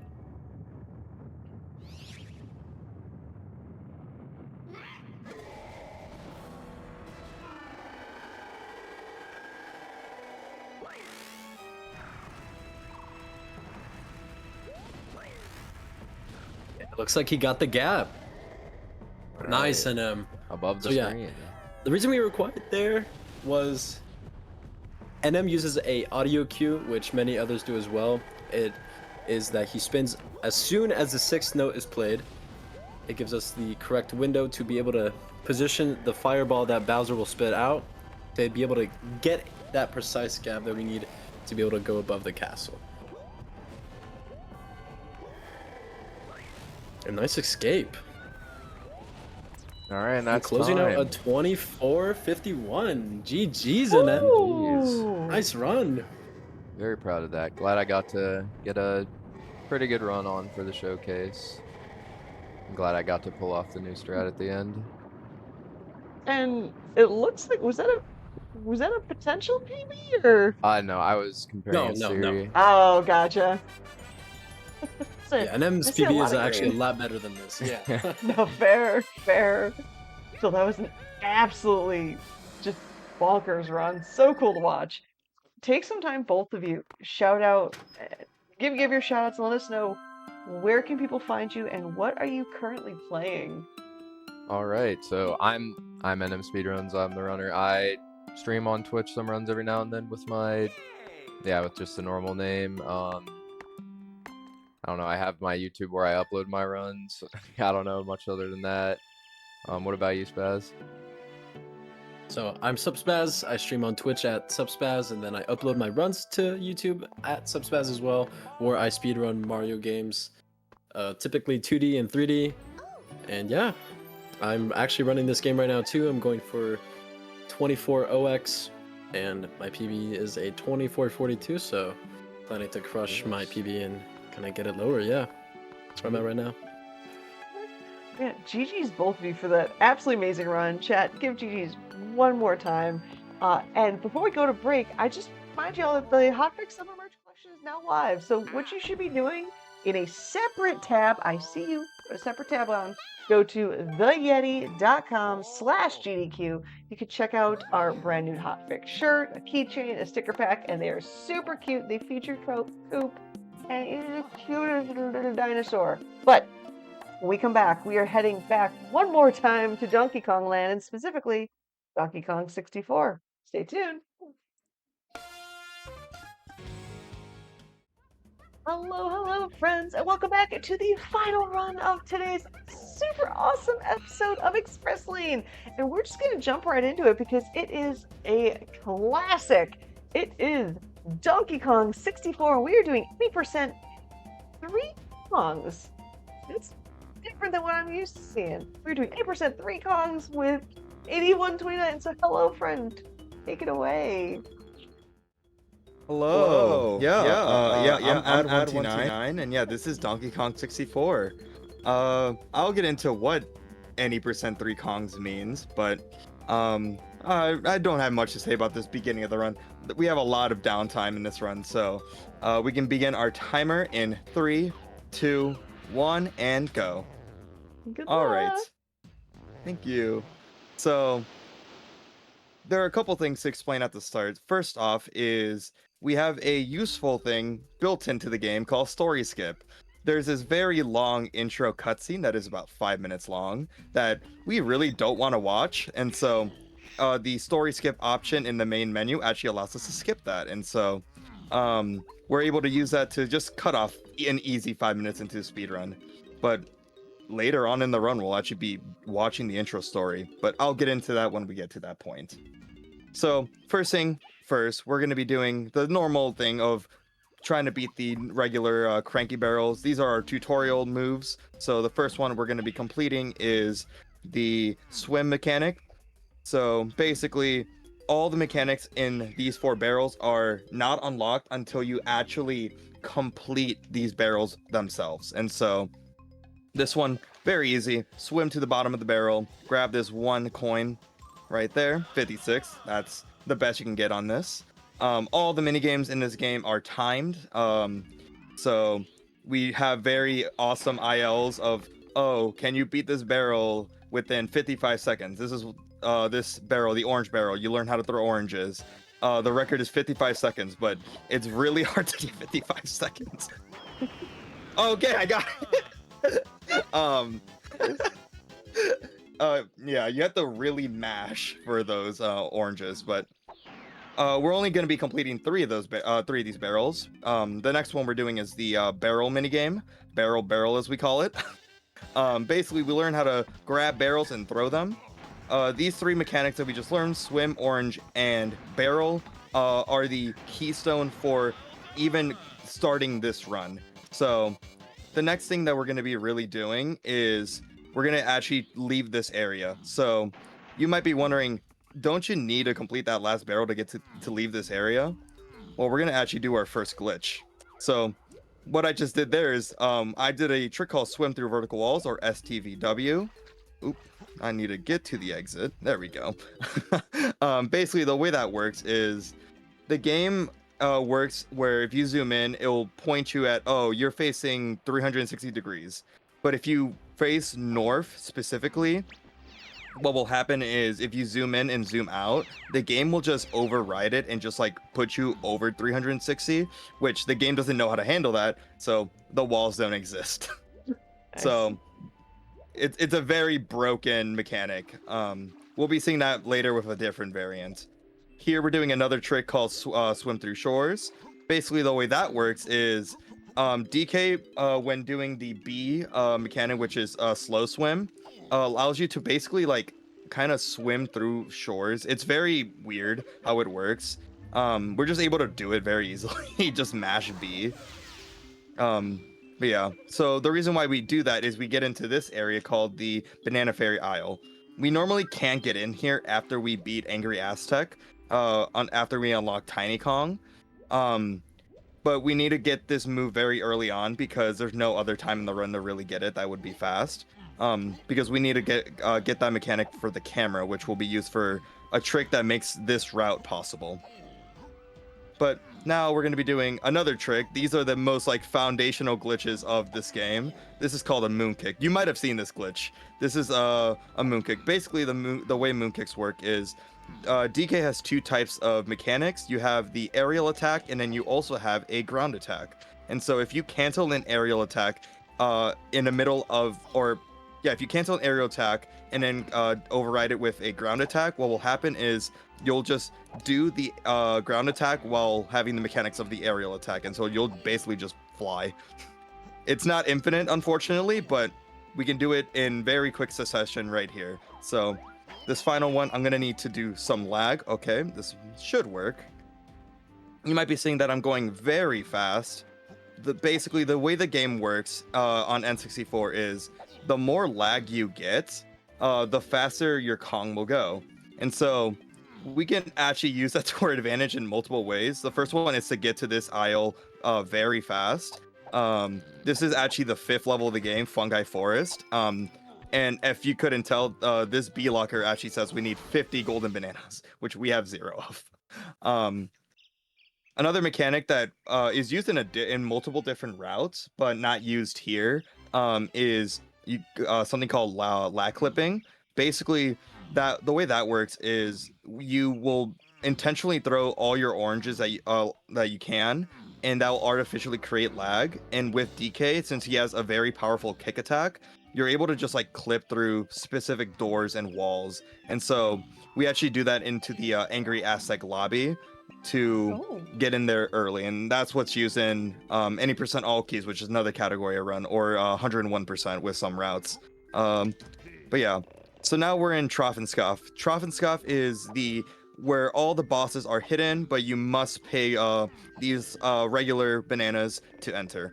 But we don't want to collect all those regular bananas scattered throughout the world, and so we just clip out of bounds and go into the loading zone. Just as simple as that. So now we're gonna watch this cutscene. You might notice we're as Chunky. The game doesn't intend on you entering this boss with any other Kong but Chunky. So it'll play the Chunky animation, and then we'll just be loaded as DK. So it's very funny.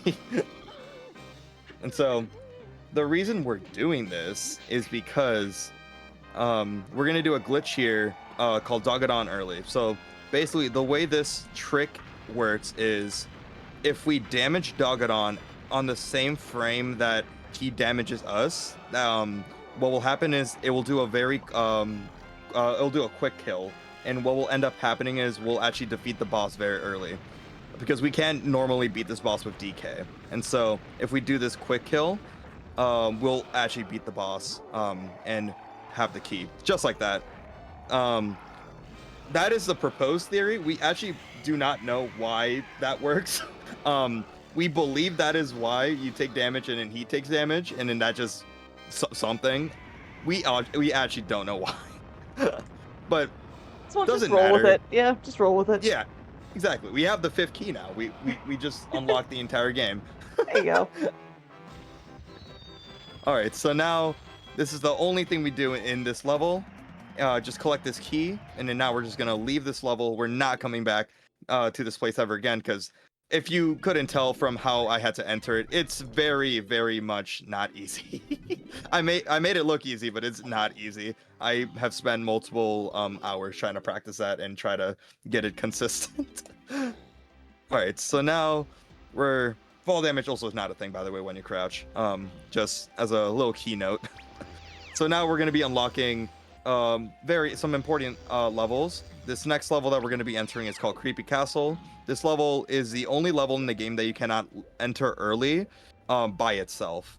And what that means is I have to collect the 5th key, which is in Fungi Forest, to even enter that level. And so there are theorized ways to get in there early, but it requires a glitch called Intro Story Glitch, which is something we'll be using in this run, but you're only able to use it once. And so we want to use this Intro Story Glitch very wisely. And so we can't use that to help us get into Creepy Castle. But yep, here we have K Lumsy, my favorite character in the game, because K Lumsy basically opens up every single level in this game. So this first cutscene is just opening up Jungle Japes. We're not going to enter Jungle Japes, by the way. This is just a required cutscene. All right. And normally the game knows, yes. All right, normally this cutscene would not play a key opening cutscene, but since we did have a key early, we're actually able to gain control during this cutscene, which is not normally supposed to happen. But again, the game is very broken. So now we've just unlocked 2 different levels. This is Crystal Caves. Again, we're not going to go into that level. But here's the very important level. This is Creepy Castle's entrance. So it unlocks a cannon, which spawns once that rock is broken. And so that's why we can't enter it early. We can do swim through shorts under the rock. The cannon will not be there. So we just have to unlock it. But the reason why we're going into Creepy Castle is this is where the 3 Kong name gets its name. So there's this very, very unique boss in this level that we're going into. Basically, what it does is the boss cycles through every single Kong. And so the game, thinking that, this is the second to last level we're in, theoretically, you should have all the Kongs. So we're going to use all the Kongs. But the developers didn't foresee that, what if they just enter it as early as they can? So what we're able to do is we're able to just exit the boss, have a Kong unlocked, enter a tag barrel, and we fully unlock that Kong. So we're about to see that right as I enter this boss. We just gotta do a little bit of maneuvering to a Trophenscoff. This is the closest one that you can get to, right here. Oop, there we go. All right. Another important thing to mention, which I want to do testing after this because I only thought of it just now, but if you saw at the beginning of Fungi Forest, I actually entered the tag barrel there. The reason for that is because you have to enter a tag barrel first before you officially unlock DK. If you save a Kong through Castle Kongs, which is what we call this trick, and not enter a tag barrel before DK, you actually lose DK. And you can't tag him unless you do this glitch with DK. It's very weird, and so it came to my mind literally as I was setting up for this run of like, what if I just reset the game, and enter intro story glitch and whatever, see if we have DK unlocked. Will that just like save time, just not entering a tag barrel? But I'm just theorizing. I don't want to actually do that because you never know. It could just like not. It will just add extra time. We don't want to do that. All right. So now we're going to enter this tag barrel as Chunky. We're going to save the game. We're going to reset the console. So now we have officially unlocked Chunky Kong. But now we're going to do one of the most important, but also a decently complicated trick in this run. So this trick is called Intro Story Glitch, or ISG. I've been mentioning it earlier. Basically, what this trick does is it allows us to basically do a lot of main menu activities and transfer all that data into our main file. And so that is like the most basic explanation. So I'm going to do a quick thing of setting up my phone timer because this is very timer specific. Okay. So trying to get the perfect frame here. That should be it. Perfect. So now we're going to enter our file. And so basically now what we did is now we're currently watching the intro story while playing the game.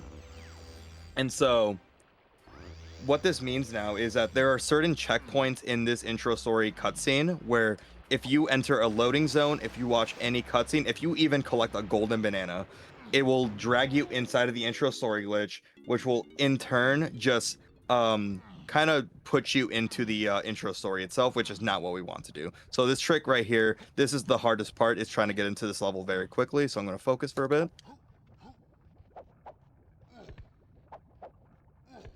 Nice, perfect. So I need to enter this level before 49 seconds, or I will be dragged into the intro story. Our next checkpoint is 1 minute and 26.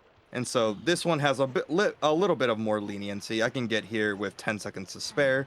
I need to get to the next Trophenscoff. And so just maneuvering. I got to make sure I don't die, by the way. If I die, I will be loaded into the intro story. A lot of things can drag you into the intro story. That's And wild. So, yeah, it's a very scary glitch when you're learning the run. But once you get more comfortable, it's like, oh, okay, I can do this. So entering it right here, just like that. We're going to get this really weird cutscene that we never see of like, oh, here is the Trophenscoff. It's like an extended cutscene. All right, and then we're gonna enter this battle as fast as possible. What I believe the intro story does, it just resets every single cutscene.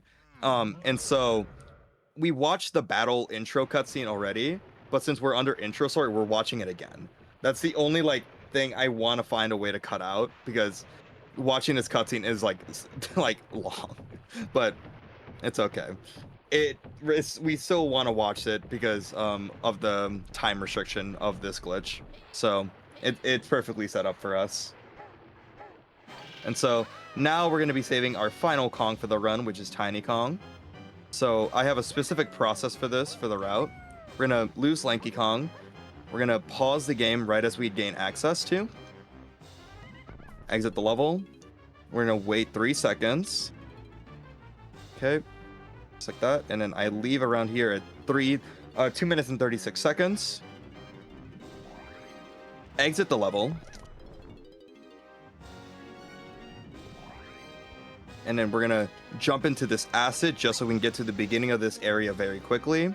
To access this tag barrel, pause the game, quit the game, and this should allow us to get into the main menu as fast as possible. So this is actually the fastest I've ever done it, with I think 2 seconds to spare. So now this could be the best part. If you know the DK rap, we're gonna be hearing the DK rap for about 1 minute and 30 seconds. So I hold it here because there's a cutscene here. All right, we're gonna load this save file, so we have to analyze it. We're gonna go into the Kong battle. I have a second controller plugged in so we can enter the Kong battle. The reason we enter Kong battle is because you unlock so many different guns, oranges, everything in here that basically gives you every single move in the game. This is why we do intro story glitch, is because this entering the battle arena, entering different things, just gives you every single move in the game. And so that's the reason why we try to do intro story glitch in every single speedrun that it is allowed in. So I collect 14 oranges and then I leave this area. All right, just like that. And then now we're gonna watch the factory boss cutscene. The reason we do this is we don't want to actually watch the actual boss intro, and so doing it here and leaving immediately is actually very helpful. And so now we're gonna do one final thing. If you know jetpack, we're gonna enter it and leave immediately because we don't want to play jetpack. And so now we just wait. We have everything set up for intro story glitch. It's now we wait for something to just drag us into the intro story. So let's see how lucky we get. Leg shake. Leg shake is one of the most common ones, and it's a meme in the community. Gotcha. So yeah, just waiting. Come on, DK. There we go. Nice. Awesome. That final segment is just all up to RNG. Oh, Jesus. I would All cry. right, so I love it. So now you may notice this is actually the end of the intro story. We're inside DK's house. And so as we finish this cutscene, if you remember, we have only one melon upgrade, so only one melon. But you might notice as I leave this room, I might have more than that. Right there, 3. So that means I have officially done it, and we have officially entered the intro story, which means we can now try to complete the run. And so, yeah. Also, this glitch I just did is the way you escape this area early on the Japanese version, because the Japanese version actually patches out so many glitches in this run that we have to find so many alternative strats. And so I've been trying to learn the Japanese version of like any percent and then the 101% category, which is surprisingly fun, but also not fun because I have to basically relearn the entire game from scratch. All right, so now this is my favorite part of the run, and this is the part that is my most practiced part because this is where all the any percents become a little bit universal. We're now going to be entering the final level very early, and so normally you would enter this level of like literally as the last thing you do in the game. Come on, Tiny. But you're going to be seeing me do 2 out of bounds that allow me to get into this level very early. The way you open this level is you need to complete Creepy Castle, which we were just in, and also Crystal Caves, which are 2 long levels. So instead of opening that area, we just clip out of bounds and enter that loading zone. And now here we need 100 golden bananas to enter this area, but we can do another out of bounds very quickly and just maneuver out of bounds. Very, very simple. All right, just like that. And this is the loading zone. There we go. And now we're inside of Hideout Helm. Oh my gosh. We're only 20 minutes in and we're already in the final level. What? Oh, come on, Tiny. All right, so now we're going to be doing one of the most infamous clips. This is a big meme in my community. This is called Switch Kick. This moon kick we're about to do to clip out of bounds, I don't know why it decides to work and not work. It's just it's like basically RNG but not RNG. It's really weird. All right, so basically we have to do a moon kick off of this switch, which is already hard enough. But you might see that once I get the moon kick, I'm just like hovering on the wall. We're kind of hoping for a clip out of bounds, and so hopefully I can get this relatively soon. You'll know when I get it because the clip will be very, very much obvious, and you'll see what I mean of like, oh, that like the clip is just not where you think it would be. So it's just mashing A and B trying to get this moon kick. There we go. Oh, yeah. Did a little bit of a difference there. Yep. So now we're out of bounds. This is the really scary part because you can potentially soft lock the game here. So I'm going to really focus up just in this out of bounds section. So first part, we just need to gain some heights. And so I'm trying to gauge where I am right now.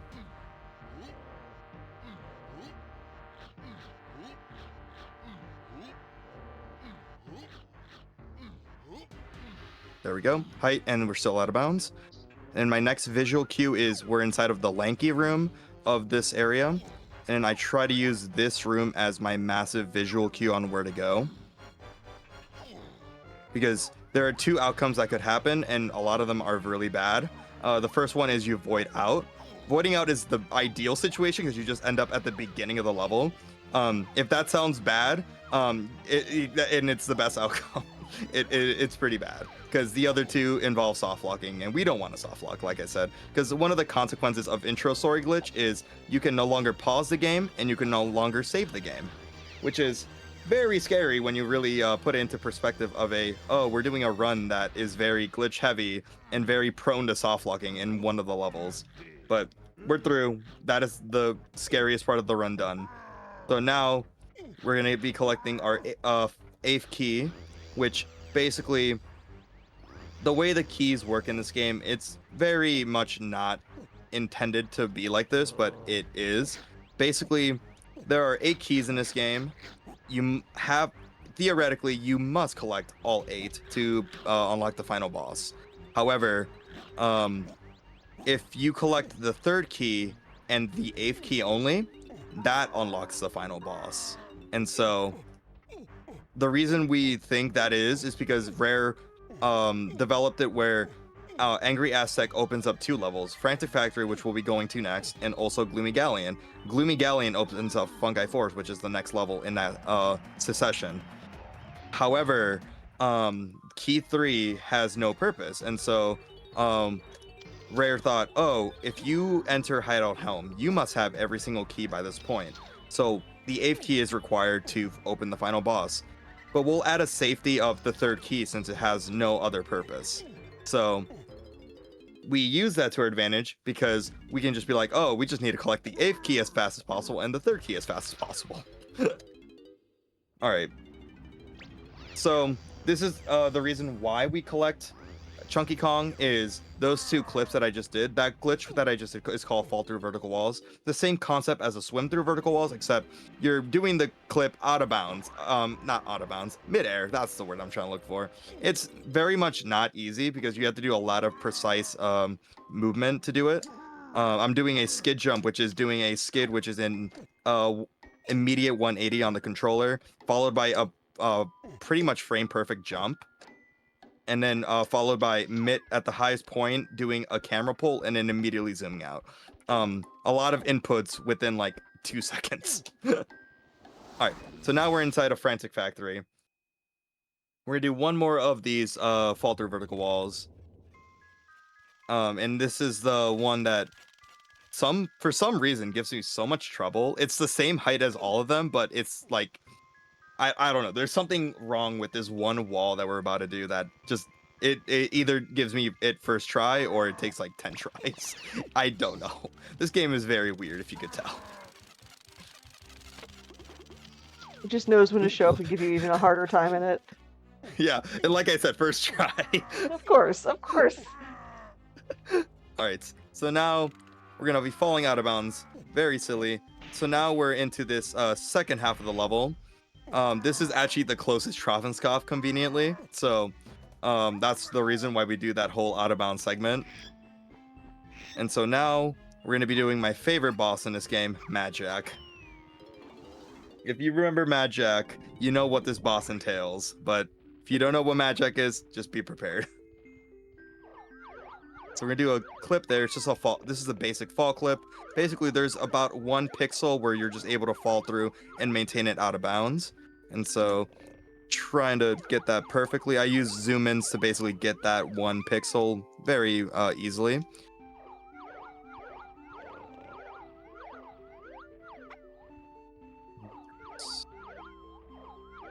There we go, just like that. Very nice. All right, and then now we're gonna enter our final Troffenskopf. This is Mad Jack right here. So Mad Jack is a decently complicated boss. Basically, the way Mad Jack works is there are 5 overall phases with 2 sub phases, and I already got hit. Oh, no. Of course. All right, yeah. Basically, the way these sub phases work is he's jumping around a certain amount of times, and then the next phase is you doing an attack on him. And so each time he moves around 9 times for the first round of first phase. Next phase is 11. Third phase is 12. Fourth phase is 14, I think, and then 15 for the final one. So I don't have to actually remember those. I just honestly oh, okay, Mad Jack stopped. Okay, let's find the square he lands on. And so after Mad Jack stops, he spawns 2 switches. One of them is on the color he is standing on, and the other one is a decoy. If you hit the decoy, you take damage. But if you hit the right one he's standing on, he takes damage. And so you want to ensure that you are very sure you hit the correct switch. I've had some runs where I've just hit the wrong switch, and I'm like, oh, okay, that's time loss. But yeah, the way the first 3 phases work is Mad Jack in this first sub phase moves in a square, so you're able to basically get 2 you can get quick jumps from him, but then the last 2 phases are very quick, and so trying to get as many fast ones in the first couple phases, and then trying to get as many as you can in the final 2 are ideal. So that's the first 3 phases done. We're gonna enter the second half of this boss. So now this second sub phase 1, basically he will try to follow you as best as he can, and so this is where I'm gonna basically just be going in a diagonal line like this just to try to trick him. Like this. And then this phase, I don't think I got lucky. Yeah, okay. So he does this little attack right here where he just shoots a laser and completely like not allows you to hit the switch if it's on that switch. But again, still the same process of hitting the corresponding switch color. All right, so now the final phase. He goes invisible, but I don't think Mad Jack realizes that the floors literally light up, so we still know where Mad Jack is.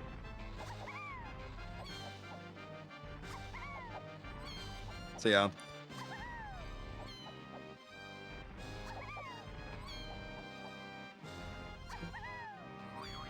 Okay, let's stand right here. I purposely wait on these lasers just in case I'm not fast enough. There we go. And that's Mad Jack complete.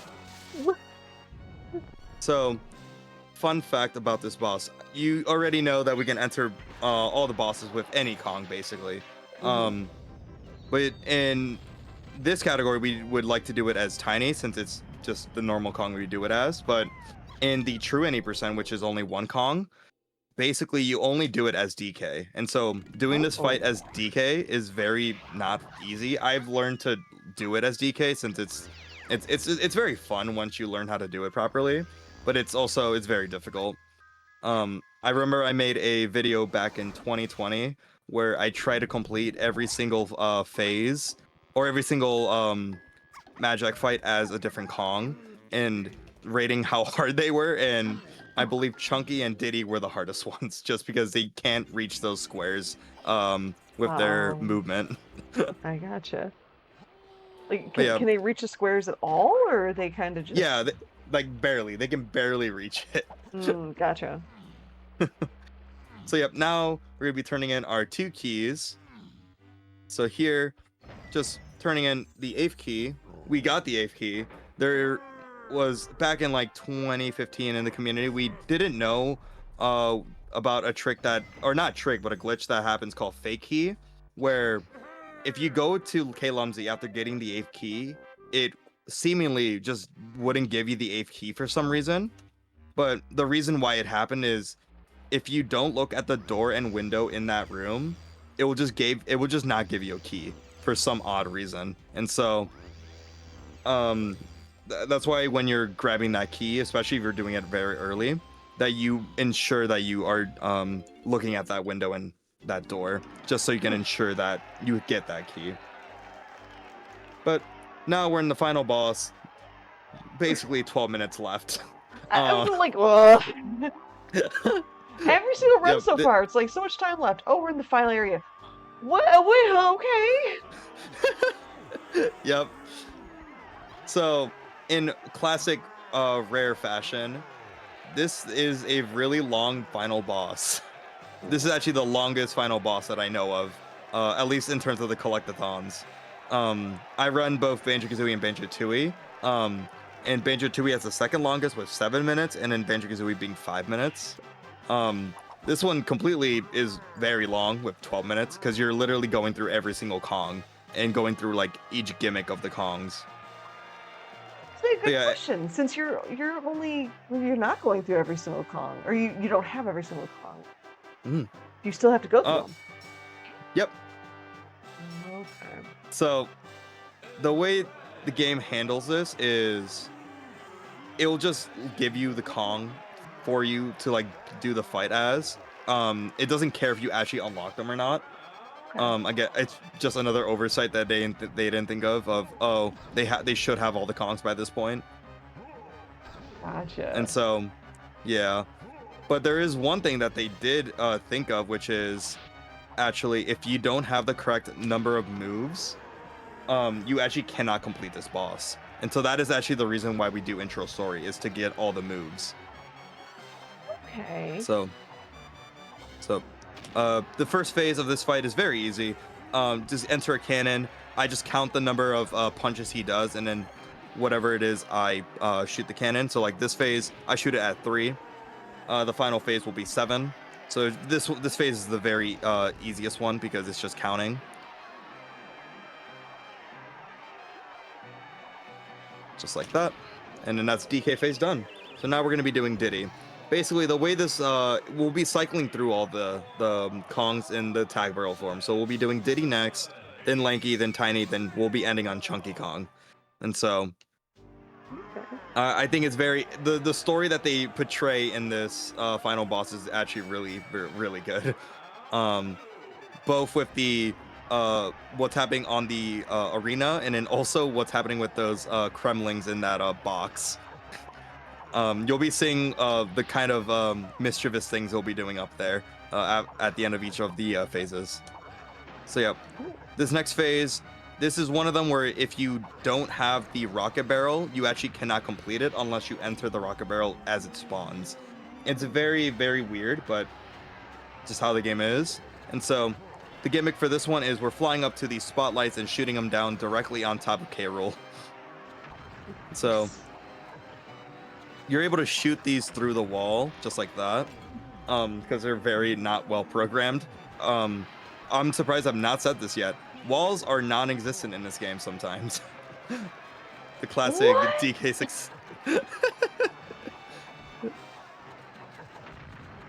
I should say there's a request in chat of please backflip on final hit of Chunky.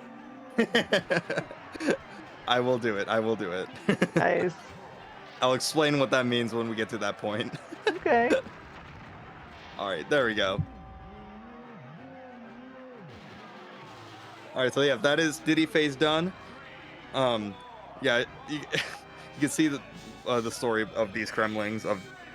They're either just not paying attention, or they are just trying to actively try to make K-Rool win the fight. Alright, so now we're on lanky phase. This phase is decently complicated. The way this phase works is we have to wait for some switches to pop up, and we'll have to hit them with Lanky's long arms. And once we hit that switch, that will activate a barrel that we're able to hit.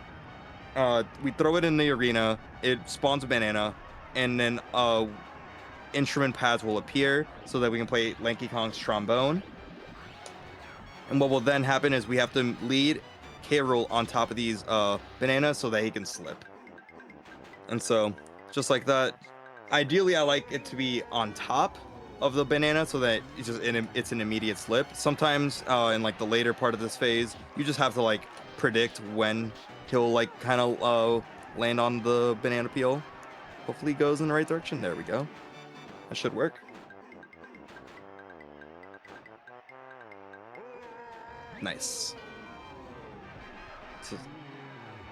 All right. And then you may notice that the instrument pads are disappearing. It is purposely trying to make it hard for you and try to predict it, or like try not to go fast. But yet again, it's very easy to understand how this fight works. It's basically this. He moves in the same way. You just got to be fast enough to do it. All right, so now we're on the final hit, and so here we're just gonna hit the switch, and then just do the same good old process. Don't hit me, okay? Just one key Yeah, difference this time. Yeah. All right, so that should work. I forgot to mention another side effect of intro story glitch, which we'll actually probably be seeing in the next phase, is although I have 3 melons, which means I have a lot of health, I'm practically invincible. I don't take damage.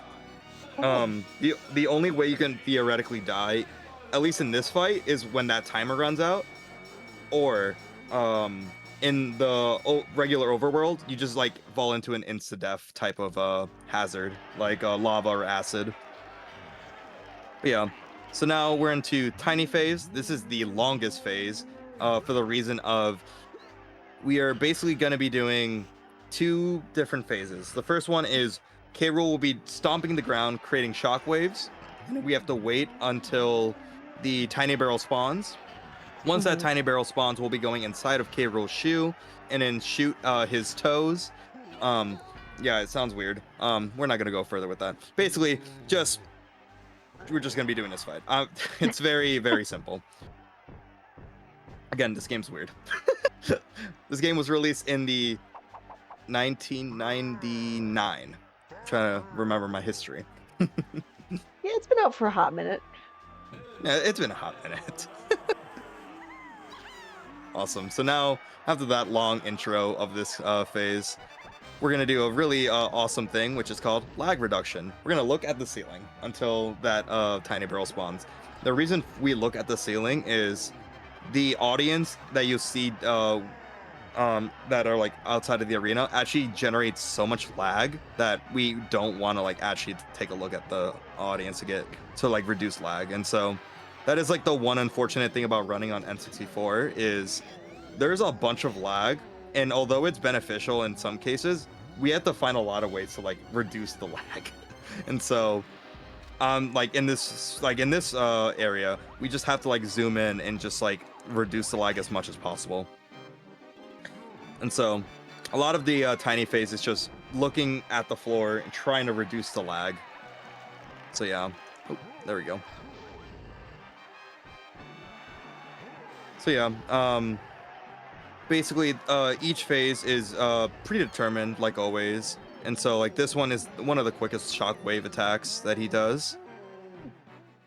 And yeah, and so inside the shoe, I mostly know where he is going to go because each of the phases have a predetermined series. And so in the community, we actually have a document called toes.txt, which basically it's just 4 rows with corresponding numbers, and the corresponding numbers represent the toes to like stand under for each part of the attack he does. And so we just stand under, oh, we're on 1, all right, now we're going to 2.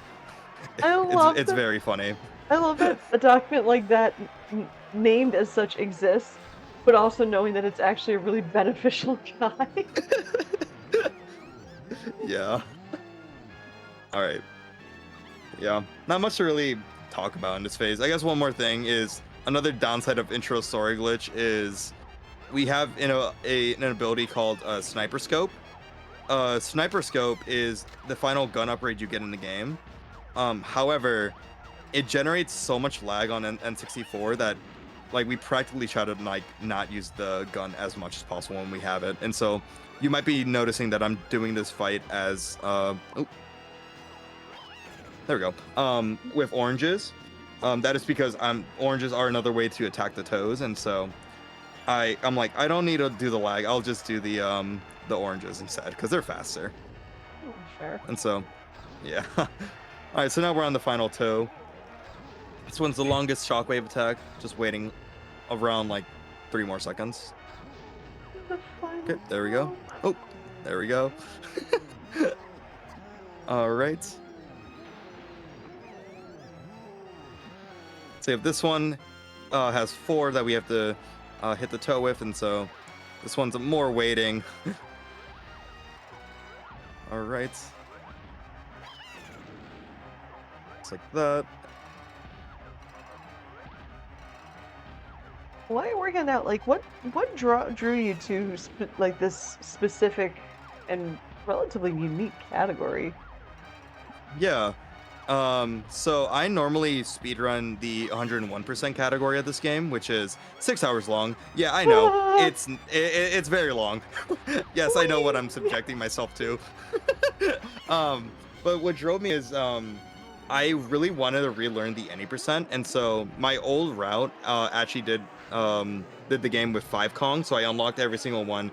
Did not do intro story, but then I was like, I can do intro story. It's not that bad. And so I was like, okay, let me look up different routes. And I was like, oh, these routes are very hard. I want to create my own that is like very usable for me and still very fast. And so I created one where I save Chunky and Tiny, as you can see. And so it basically is based on the 2 Kong route of where we save Tiny only. However, we add Chunky to the mix where we save Chunky. And honestly, it only loses like 2 minutes. And so I was like very happy to find out, oh, this is actually still really fast. Yeah, that's not bad. All right. So now we're in the final phase. This phase is very, very much the like most climactic point of the run. We're basically trying to beat up Chunky Kong as much, or not Chunky Kong. K. Rool. Well, I guess, okay, we'll be doing something later that, I guess, yeah, okay. So, yeah, we're basically, this is just the final things that we're going to be doing to defeat K. Rool. So, this attack, he goes faster and faster each time. And then, basically, what's going to happen on the final one is going to take a very long route, and I'm going to do something decently funny, and it's become a very big meme in the community. It's something that Dane was mentioning earlier. All right, so this one's gonna be the fastest one he runs at us. Just like that. Just a reminder, possible backflip. Yes. I think chat would put me on a pike if I didn't mention that. All right. So here, yeah, final hit. Nothing should go wrong on this final hit, right? Like nothing should happen. All right. Oh no! What just happened? My flabbers are gasted. Oh my gosh. All right. So for those who don't know what I just did, basically, on the N64 controller, the A and B button are very close together. By the way, time will be coming up very soon. I'll explain it after this. Okay. And time. GG's. That was awesome. That was really good. I'm really happy. This category is not easy for the fact of this intro story and then the soft lock part. So I'm really happy both of those went super well.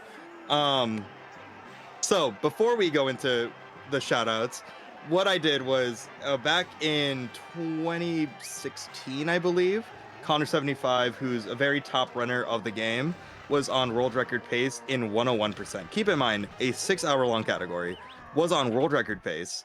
On the final hit, he accidentally pressed the A button instead of the B button and ended up losing world record because of it. Oh, And so in the community that has become a meme. He has held world record for 6 years after that happened. Someone else has world record now, but he was like the ruling champion of 101% for a long time. So happy ending. Yeah, that was DK64, 80% 3 Kong. Very happy with the time I got. That is very close to my PB. I think it was like only like a minute or so off my PB. oh, nice. And so, yeah, I want to give a couple shout outs to the DK64 community. Very awesome community. Both the DK Rando community and the speedrunning community. It's just such an amazing community. You can get into speedrunning this game very easily. I want to give a shout outs to the event that I organize currently, which is called the 1545. Basically what that is it's this game plus 12 other games that include Banjo-Kazooie and Banjo-Tooie. It's a massive relay race, and it's a community that I hold dear and like to my heart. It's very special to me. So yeah, I want to give a shout outs to my IRL friends who are probably in the chat. I am not sure, but if you are, hello. But yeah, that is it for DK for now. I'll actually be back tomorrow with Banjo-Tooie 80% no bit clips on Dangerous Show, Crosshairs. It's like around 7 or so Eastern. Time is very much something I'm very bad at, so around 7 p.m. Eastern. Fair. So yeah, and then after that, I'm actually going to be going to SGDQ to do a lot of things actually. The first one that I'll be doing is on Monday at 7 a.m. I'll be commentating the Spyro 3.5 run done by Wed. You can see me commentate that run. I'll have two of my good plushies here, Velocity and Spyro, on the couch as well. And then on Tuesday at 5 a.m. until 9 p.m. I'll actually be organizing the first ever in-person 1545. Yeah, that event I was just talking about. We're doing it for the first time in person at SGDQ. So it's gonna be very hectic, but it's gonna be very fun. And so that's gonna be done in the casual practice room. Just you'll be able to find us. It's gonna be very easy. And then on Wednesday I'll be on the talent show doing 2 acts with 2 of my friends. So if you can show up to SGDQ, if you want to watch me perform on my French horn, definitely go see that. And yeah, that's it from me. And yeah, I'll see you all tomorrow. And of course, again, where can they find you on Twitch? Good point. You can find me on twitch.tv/@129SR. I stream this game, Banjo-Tooie, many other games. And I also have a Blue Sky at 129.bluesky.social, all the sort. So yeah, you can find me pretty much on almost every social platform. You'll be able to find me. Hey. Yeah. Thank you so much for coming on. That run was super cool, and you do a fantastic. It's not easy to commentate and run at the same time, and you hit it out of the park. So thank you so much for showcasing that. Everybody, give GG's one more time for that absolutely super cool run. But I admit we're done. There's no more Express Lane tonight, but it's okay if you missed out. No worry if you missed out on Express Lane, if you missed out on Hidden Heroes. I heard there was a world record on Hidden Heroes today, by the way. Stay tuned, don't go anywhere, because we're just going to replay both shows right after this. And then tomorrow, tune in starting at 7 p.m. Eastern for our last stream before Summer Games Done Quick 2025. And it's going to be featuring Crosshair and speedruns from the crypt. So, wait, 2 weeks or 3 weeks from now, but anywho, I'll see you next time on the Express Lane. Bye!